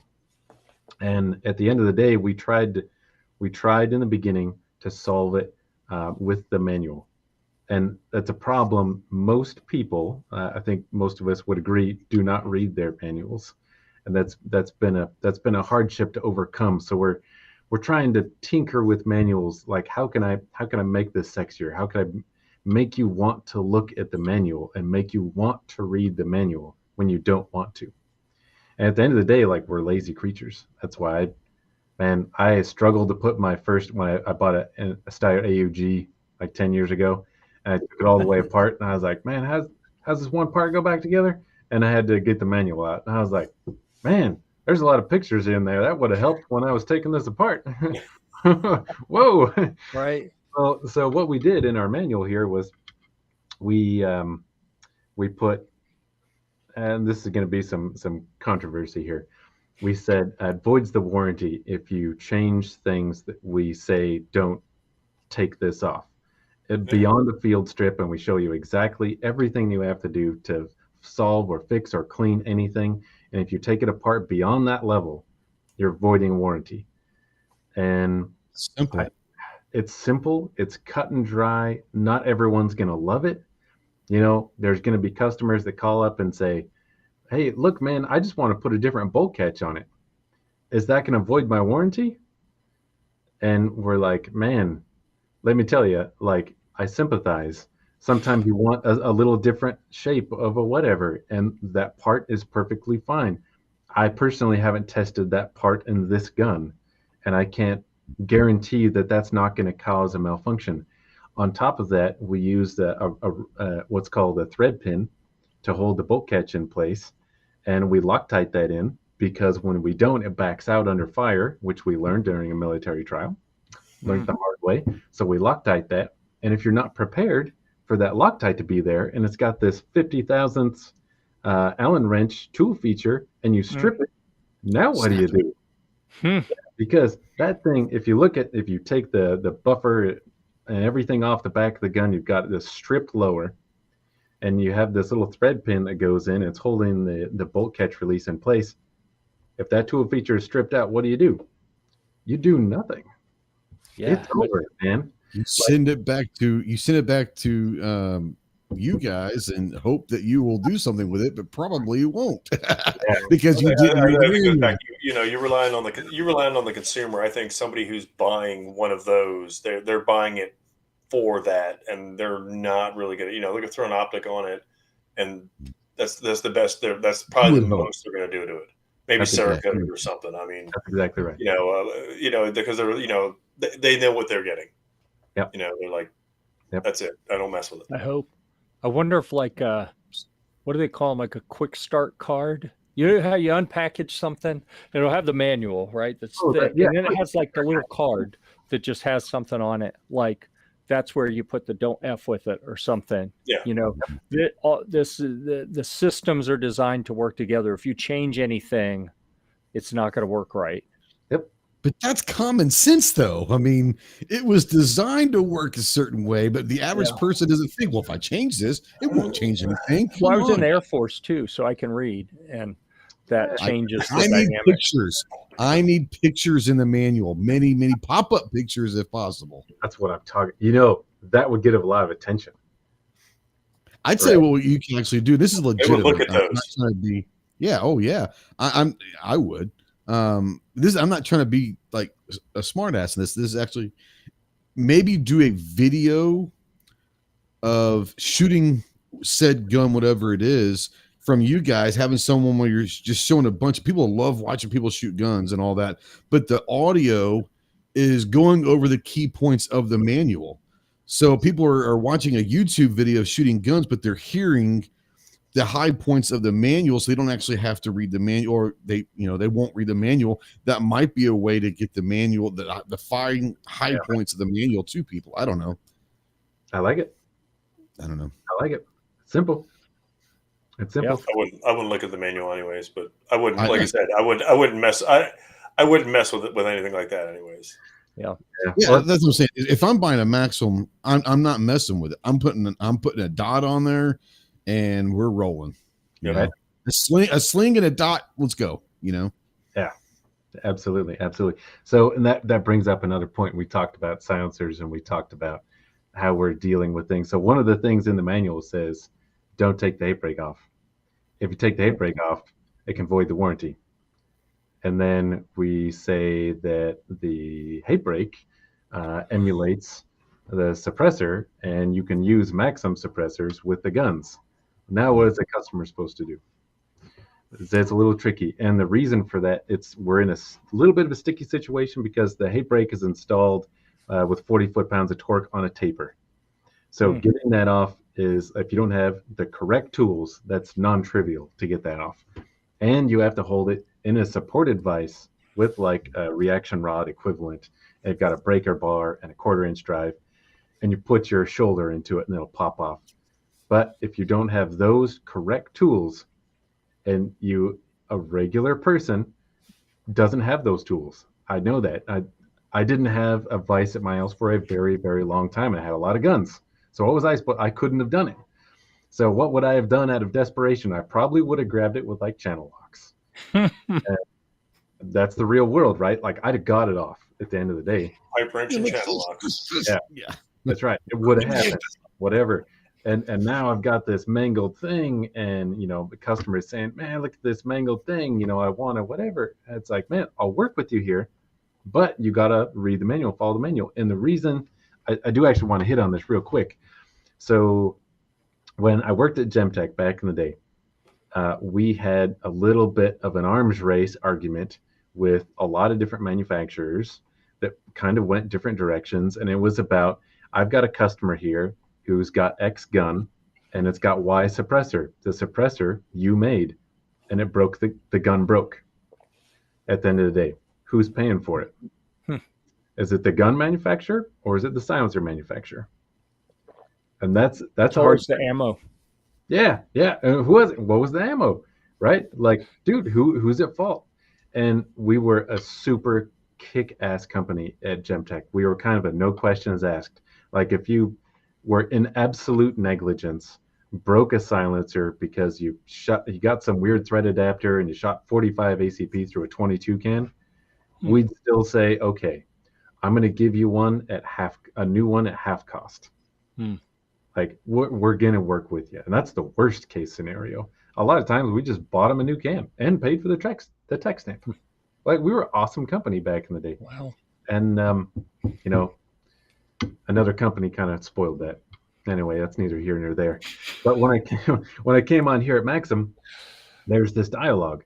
They're like, okay, we didn't have a suppressor line, 3 years ago. We're rolling out a gun. What do we say? What is our official stance about suppressors? There's a lot of suppressors out there. Some of them have crazy high back pressure. Some of them have like almost a negative back pressure, like the OSS cans, the flow through. Yeah. There's like, you put that on a gun, now it's not working. You gas it up a little bit in some cases. And we're like, man, well, we're building our guns to work with our cans specifically. We knew that from the beginning. We didn't have a suppressor line.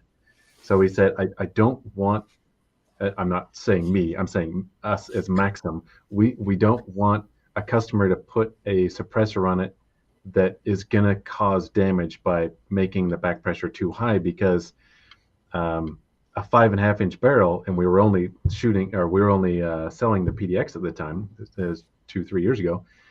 A 5.5-inch barrel, man, that pressure in the entrance chamber of that silencer has got to be made to take like 35,000 psi. Most silencers are not designed to do that. Now it has to take like 35,000 psi if you shoot like 50 rounds at a reasonably high rate of fire. Now it's 35,000 psi and 400 degrees. And now the material's all like getting soft. And it's under ridiculous. I mean, the deepest place in the ocean on the earth is the Marianas Trench, and it's something like 6,000 psi. And that does crazy, scary, dangerous stuff. And we're talking to like an order of magnitude higher pressures than that. And that, we're like, dude, and we're adding heat on top of it, hundreds and hundreds of degrees Fahrenheit. That's not a good situation. And then on top of that, we're increasing bolt speed to ridiculously high velocities on the short dwell time little gun. So we there just isn't a good answer to that scenario. So we said, okay, well, guys, let's just make the statement that we don't want any silencers that are not specifically authorized on the Maxim website for the gun, or that are not made by us. So then we reached out to Mike Pappas, big old Papa P over at Dead Air, some the folks over at CGS Group, a handful of industry partners, and they said, look, guys, can we give you one of our guns, 5.5-inch PDX and 5.56, and can you qualify one of your cans on this gun? And we need to do endurance testing to make sure nothing in the gun breaks and nothing in the can breaks. It's a two-way road here. We have to have industry partner support, or else you're never going to get to put a can on this gun until we roll out our own silencer line, and that might take years. And it took years. And some of our manuals say putting a suppressor on this gun voids the warranty. And then in another place it says when putting a silencer in the gun. And you're like, what's going on here? Well, now we have a silencer line. So at the end of the day, you got to find like a qualified person, like a gunsmith, go to a gun shop. They'll take the hate brake off for you. They can call into our shop. We'll explain how to do it. Takes 2 seconds. Like when I was gunsmithing, I wouldn't even charge a customer for that. If they came up and say, hey, can you take this muzzle device off? Yeah, man, no problem. And that makes me a better supplier of labor to that customer, that I'm willing to do such trivial labor quickly and not charge them anything. So like it feeds the whole industry. It feeds gunsmiths, it feeds us, it feeds the customer. The customer is not going to break his stuff. The gunsmith's going to get more business. We're not going to be bogged down in customer support with broken stuff that was needlessly broken if they would have read the manual to begin with. And at the end of the day, everybody gets what they want. So maybe it's not the most convenient system in the world for everyone, but it checks all the boxes. Yeah. And our cans and our gun are awesome. So the PDX N300 Blackout uses what, the CGS, and you say Pappas has a can at Dead Air. Yep. And do you have one in the product line yet for that? Yes. So the PDX is a little bit of a tricky one. Right now, we're putting our cans on all of our guns, and we're saying that for the time being, they're rated down to 8.5-inch barrels. We've done all of our qualifying and all of our endurance testing on the 5.5-inch guns. So they are legit full auto rated 5.5-inch 5.56 and all the other calibers. That is seriously legit. We did like 4 back-to-back SOCOM tables. I don't know. Let's see if I can give you a quick picture here. See if it comes across. But I mean, we're making the cans glow white hot. And a lot of, when you show pictures like that and you say, oh, we got a suppressor super duper hot. Well, like, how hot is hot? And you say, well, we did SOCOM tables here. Well, we got them. That's pretty warm, and we're doing this like 3 or 4 times consecutively. Wow. And nothing's breaking in our system. And the suppressor at the end of it has no degradation of sound suppression. Wow. It's as good after multitude of SOCOM tables on this 5.5-inch barrel as it was before the testing started. And I have no hesitation whatsoever to say this is primed to be the best 5.56 can on the market in this specific context. It's heavy. 22 ounces. That's the real deal. You can't do that in a can that's lighter than that. Yeah. You just can't. Also, it's fully user serviceable. It's very easy to user service, and it comes completely apart. It's only 3 pieces. It's always going to have good alignment. There are features to it that make it absolutely novel and unique in constructive ways, in meaningful ways. Like a lot of stuff that's designed out there is like, oh, I made a new thing because I wanted to make a new thing and sell it and make money. Like, where's the meaningful innovation? Right. I want to fill a specific. But can you Cerakote it red? Yeah. Can I make a race car red? I want racing stripes and speed holes. Can I do all that cool man stuff?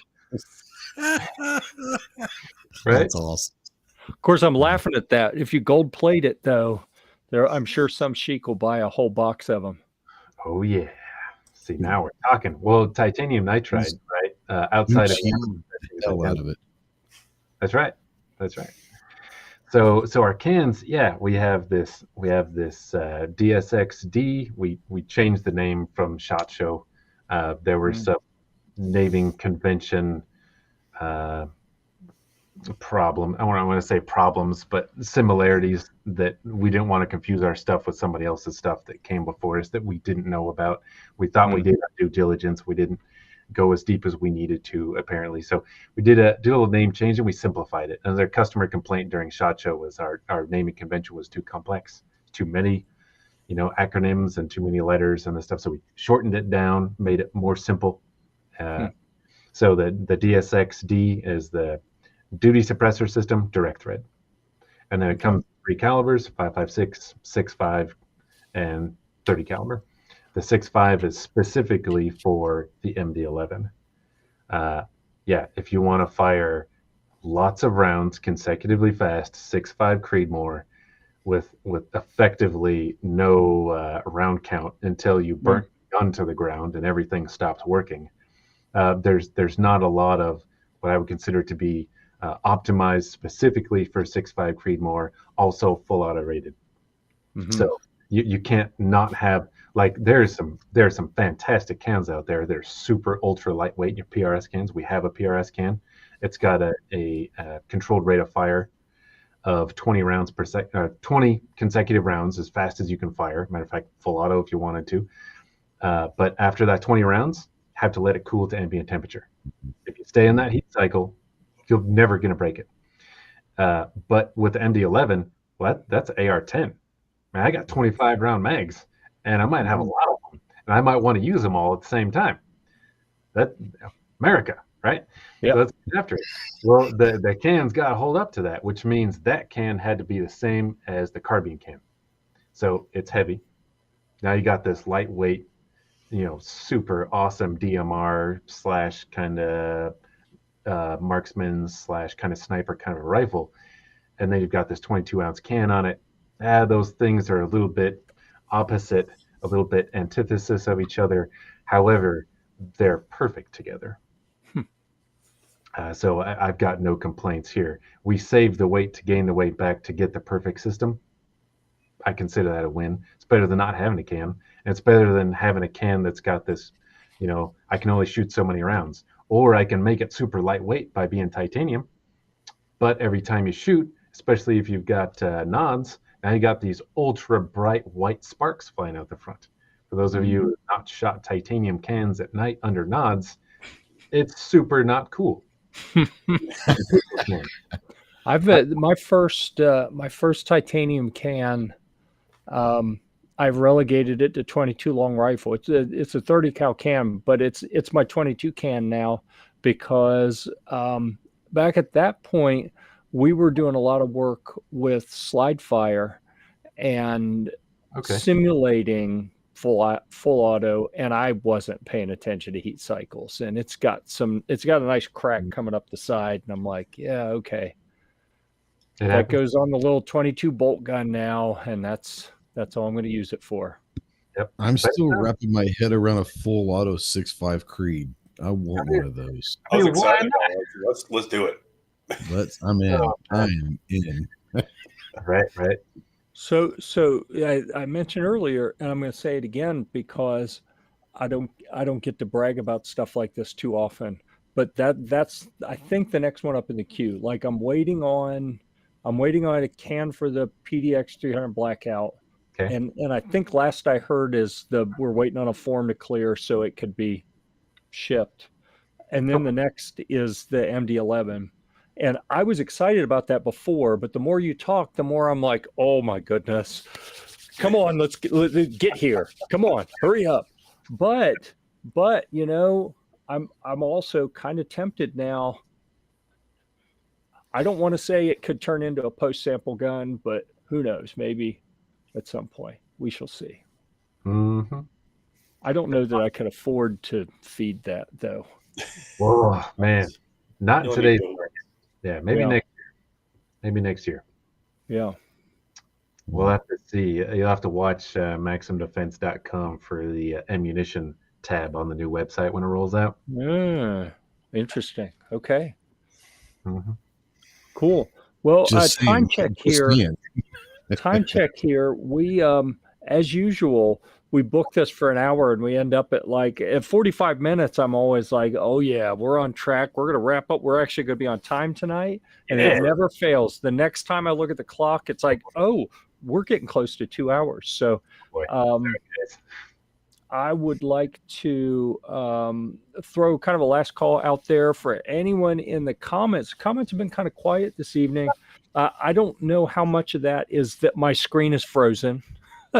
I did pull up I've got my phone sitting here so I can watch. I did comment reply back to a couple things. If anyone has any more questions or comments or anything, now is your chance. We're going to do last call for interaction from the peanut gallery there, or the comments rather. We'll say comments. Peanut gallery is kind of a old school connotation there, I think. But anyhow, thank you so much for sharing all the information. I hope we gave a pretty good picture. It's an interesting company, and seriously one that that kind of intimidated me early on, because I felt like, to appreciate the products, you got to do some homework. You know what I mean? You can't just, I'm sure there are people who, to prove they're not poor, are just going to look at the price tag and say, oh, that cost enough that I can buy it. None of my friends will have it because they're poor and I'm not, so I'm going to buy it. I'm sure you get some people like that. But, most of the people looking to buy from you are looking for that level of integration and engineering, and they're looking for very specific functional features. And I didn't feel like I was there in my progression through learning ARs and other firearms, and learning from people like Trey, who actually, he can actually spell CQB. I'm not sure I can. You got spotted the C in the Q though. Yeah. Yeah. I mean, they're so similar, with the shape, with the curves. Yeah. Hey, I'm all about the visual. The struggle is real. Yeah. I'm all about visual stuff.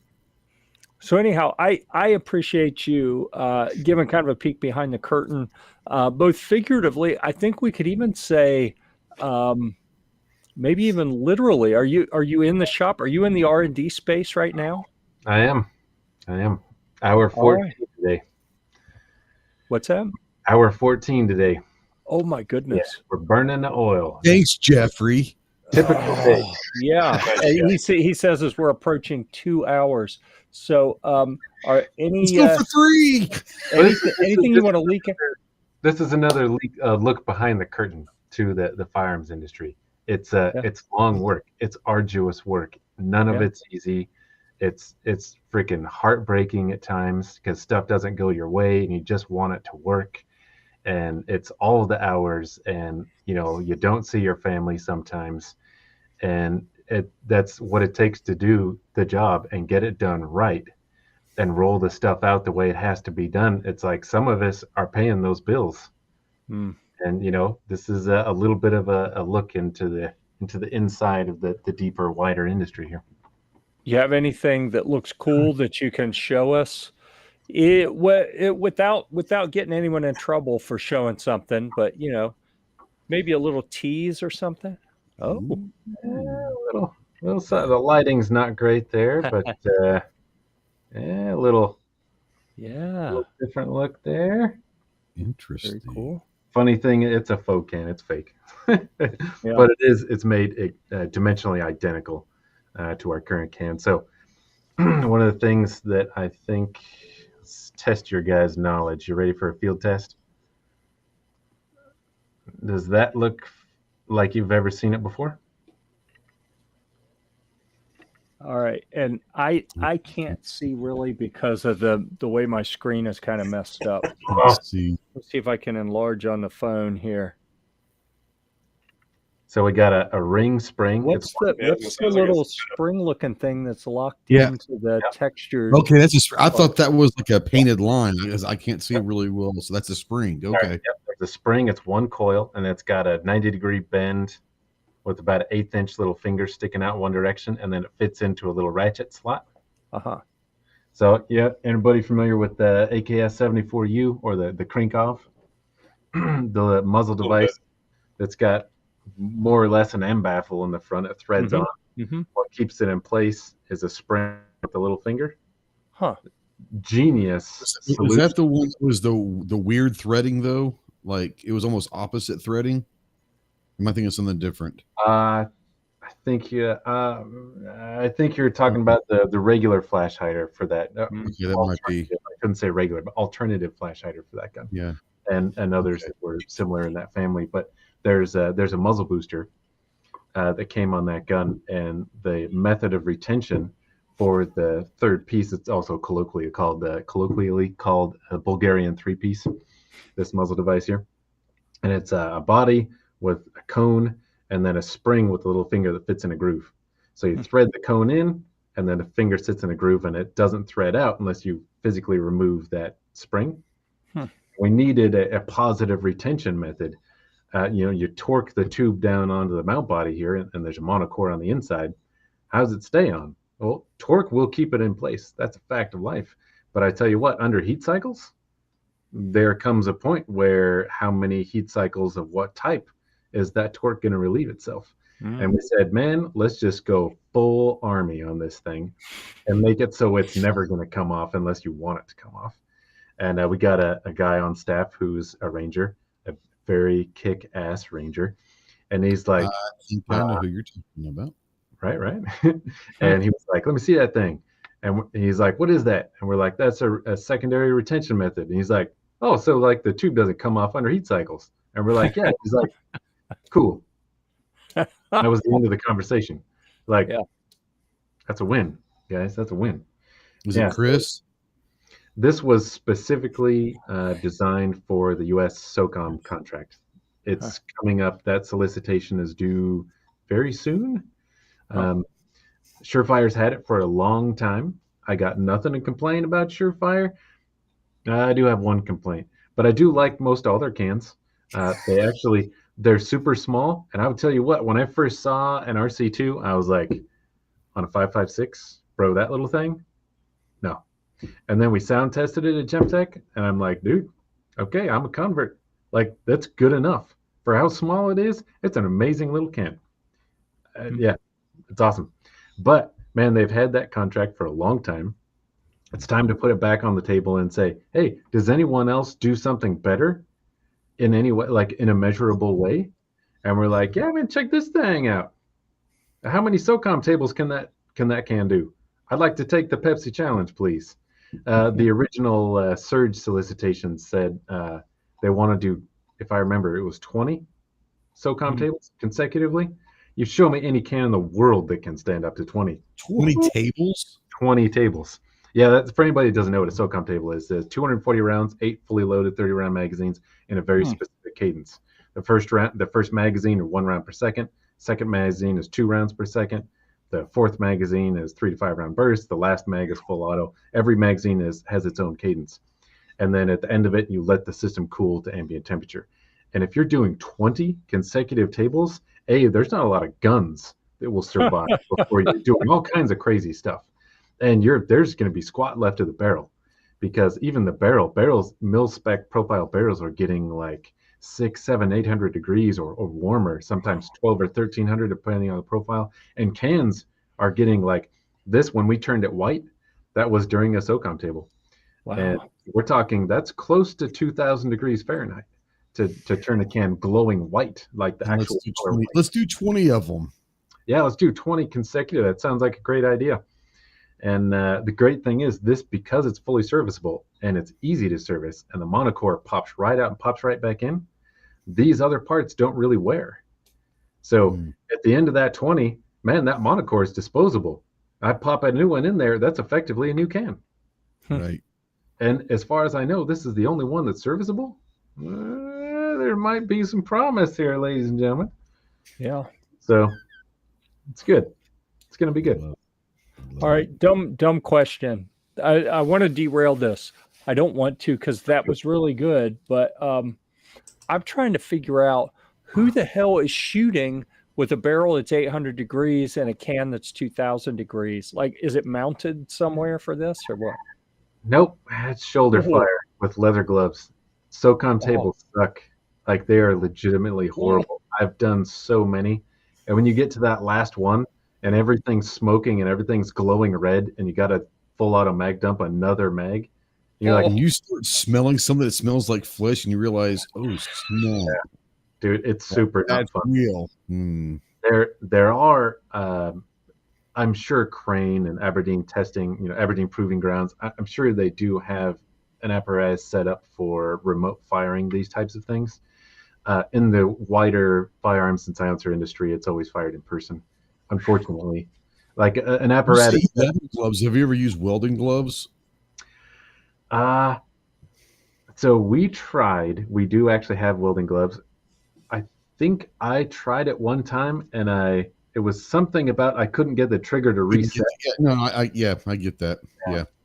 Was that they're, because a typical welding glove, the leather is thick enough that the stitching for the seams come across, and then it actually sticks out pretty. Yeah, I know exactly what you mean. You're like, man, there's no good solution here, guys.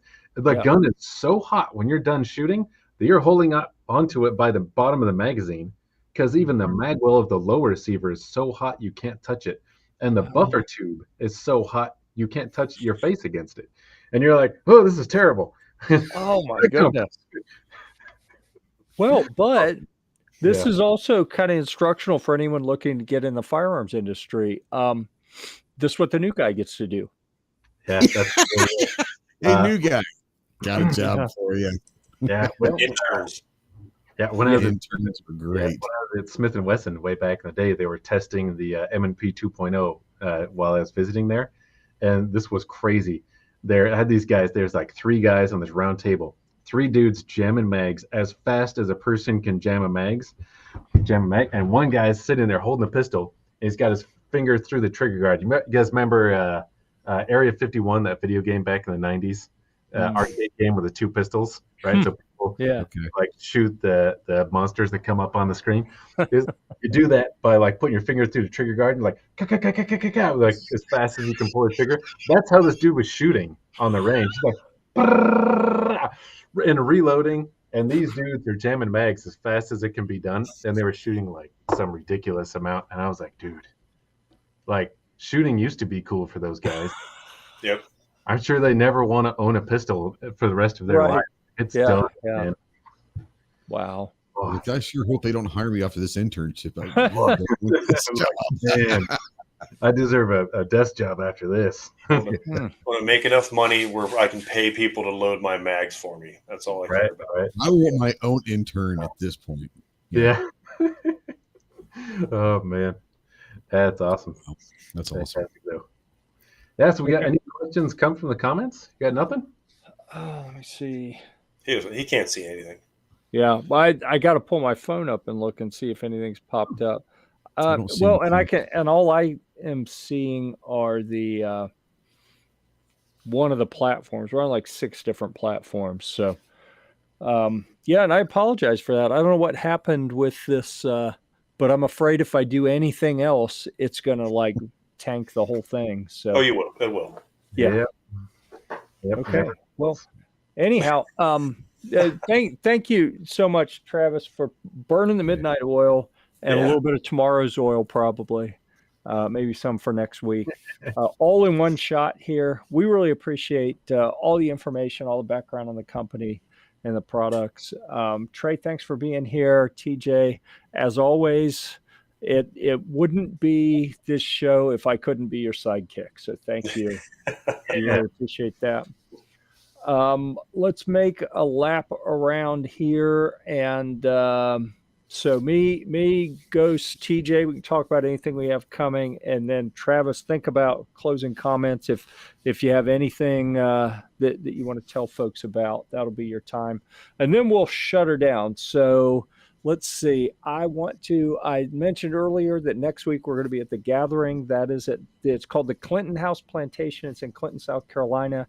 I think that the public can actually get into that event. This is unusual for us. We tried to normally go to just firearms industry events because it gets a little tricky when you have gun media trying to do filming and testing with guns while other people are waiting in line to shoot the same guns at the same range at the same time. So, so it's going to be interesting. But if you want to see us, you can find us there Friday, Saturday, Sunday. The public will be in at that event. And we talked about yesterday I would have told you 100% you would see the Battlewagon 3 will be there, our latest Humvee project, and it's pretty decked out. It's looking really nice.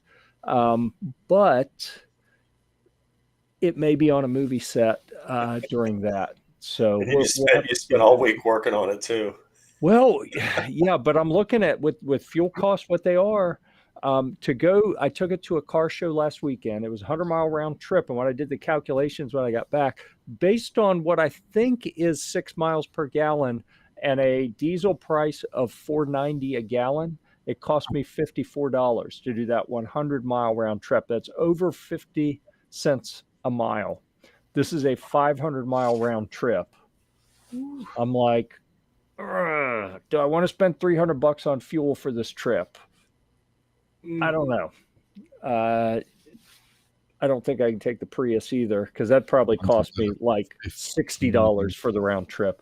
But I may be in the conversion van for this one.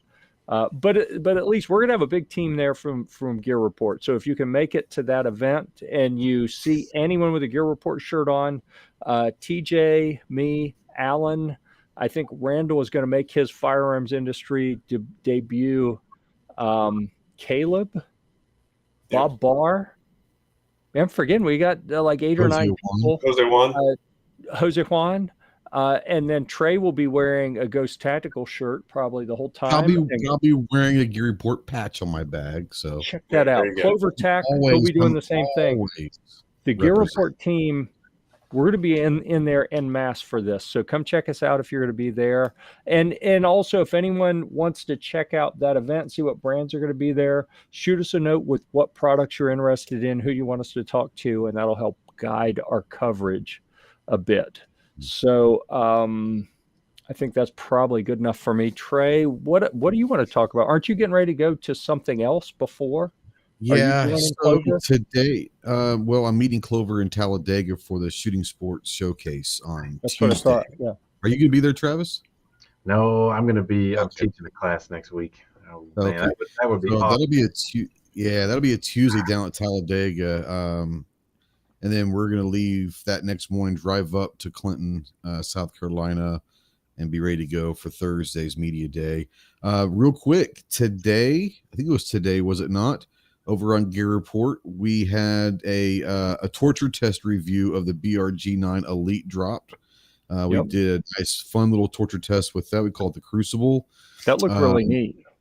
Yeah, we have fun. I just shot a video. It'll be released on the channel Saturday on the new SAR USA AR9 pistol, 8.6-inch barrel. No offense, Travis. It looks eerily familiar. If you know what an HK416 looks like, it looks eerily familiar. I'm not saying but it looks eerily familiar. That video is going to be dropping. We're going to do the Crucible when we get back from South Carolina with that, but this was just like the first 100 shots, kind of getting the feel with it. We didn't even put a brace on it or an optic. We just used the flip up sights and the buffer, just running it out of the box. So check that out. Yeah, next Tuesday, our podcast will be on location live from Talladega on Tuesday night at 7 Central, 8 Eastern. It might be before that. We might not want to wait till that.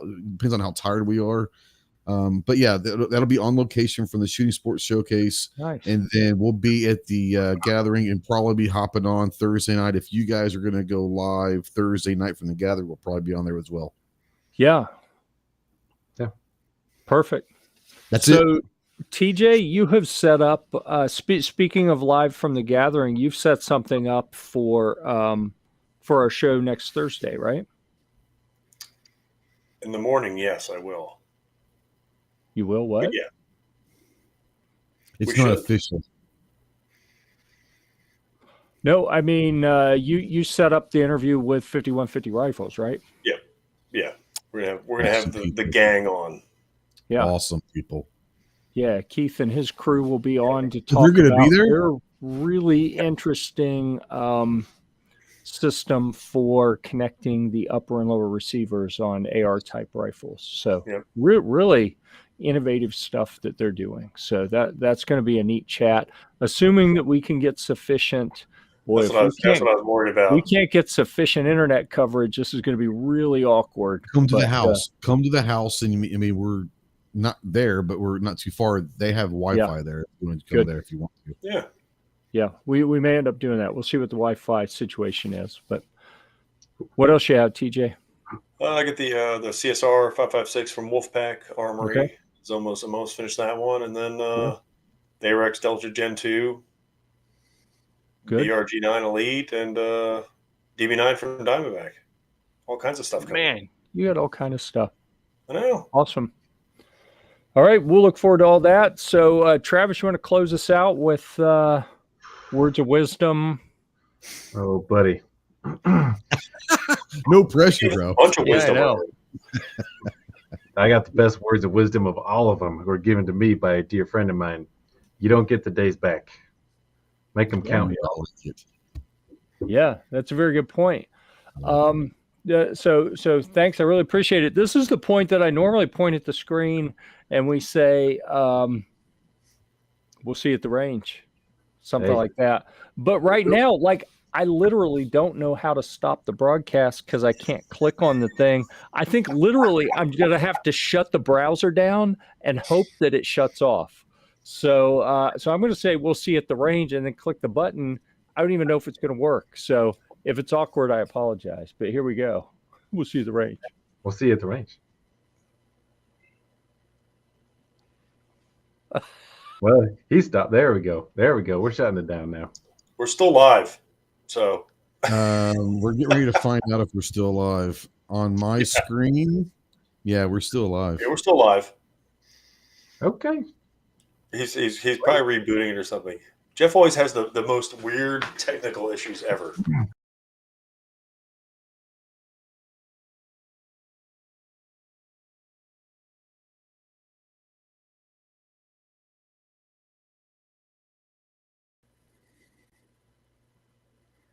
Still live. I see that.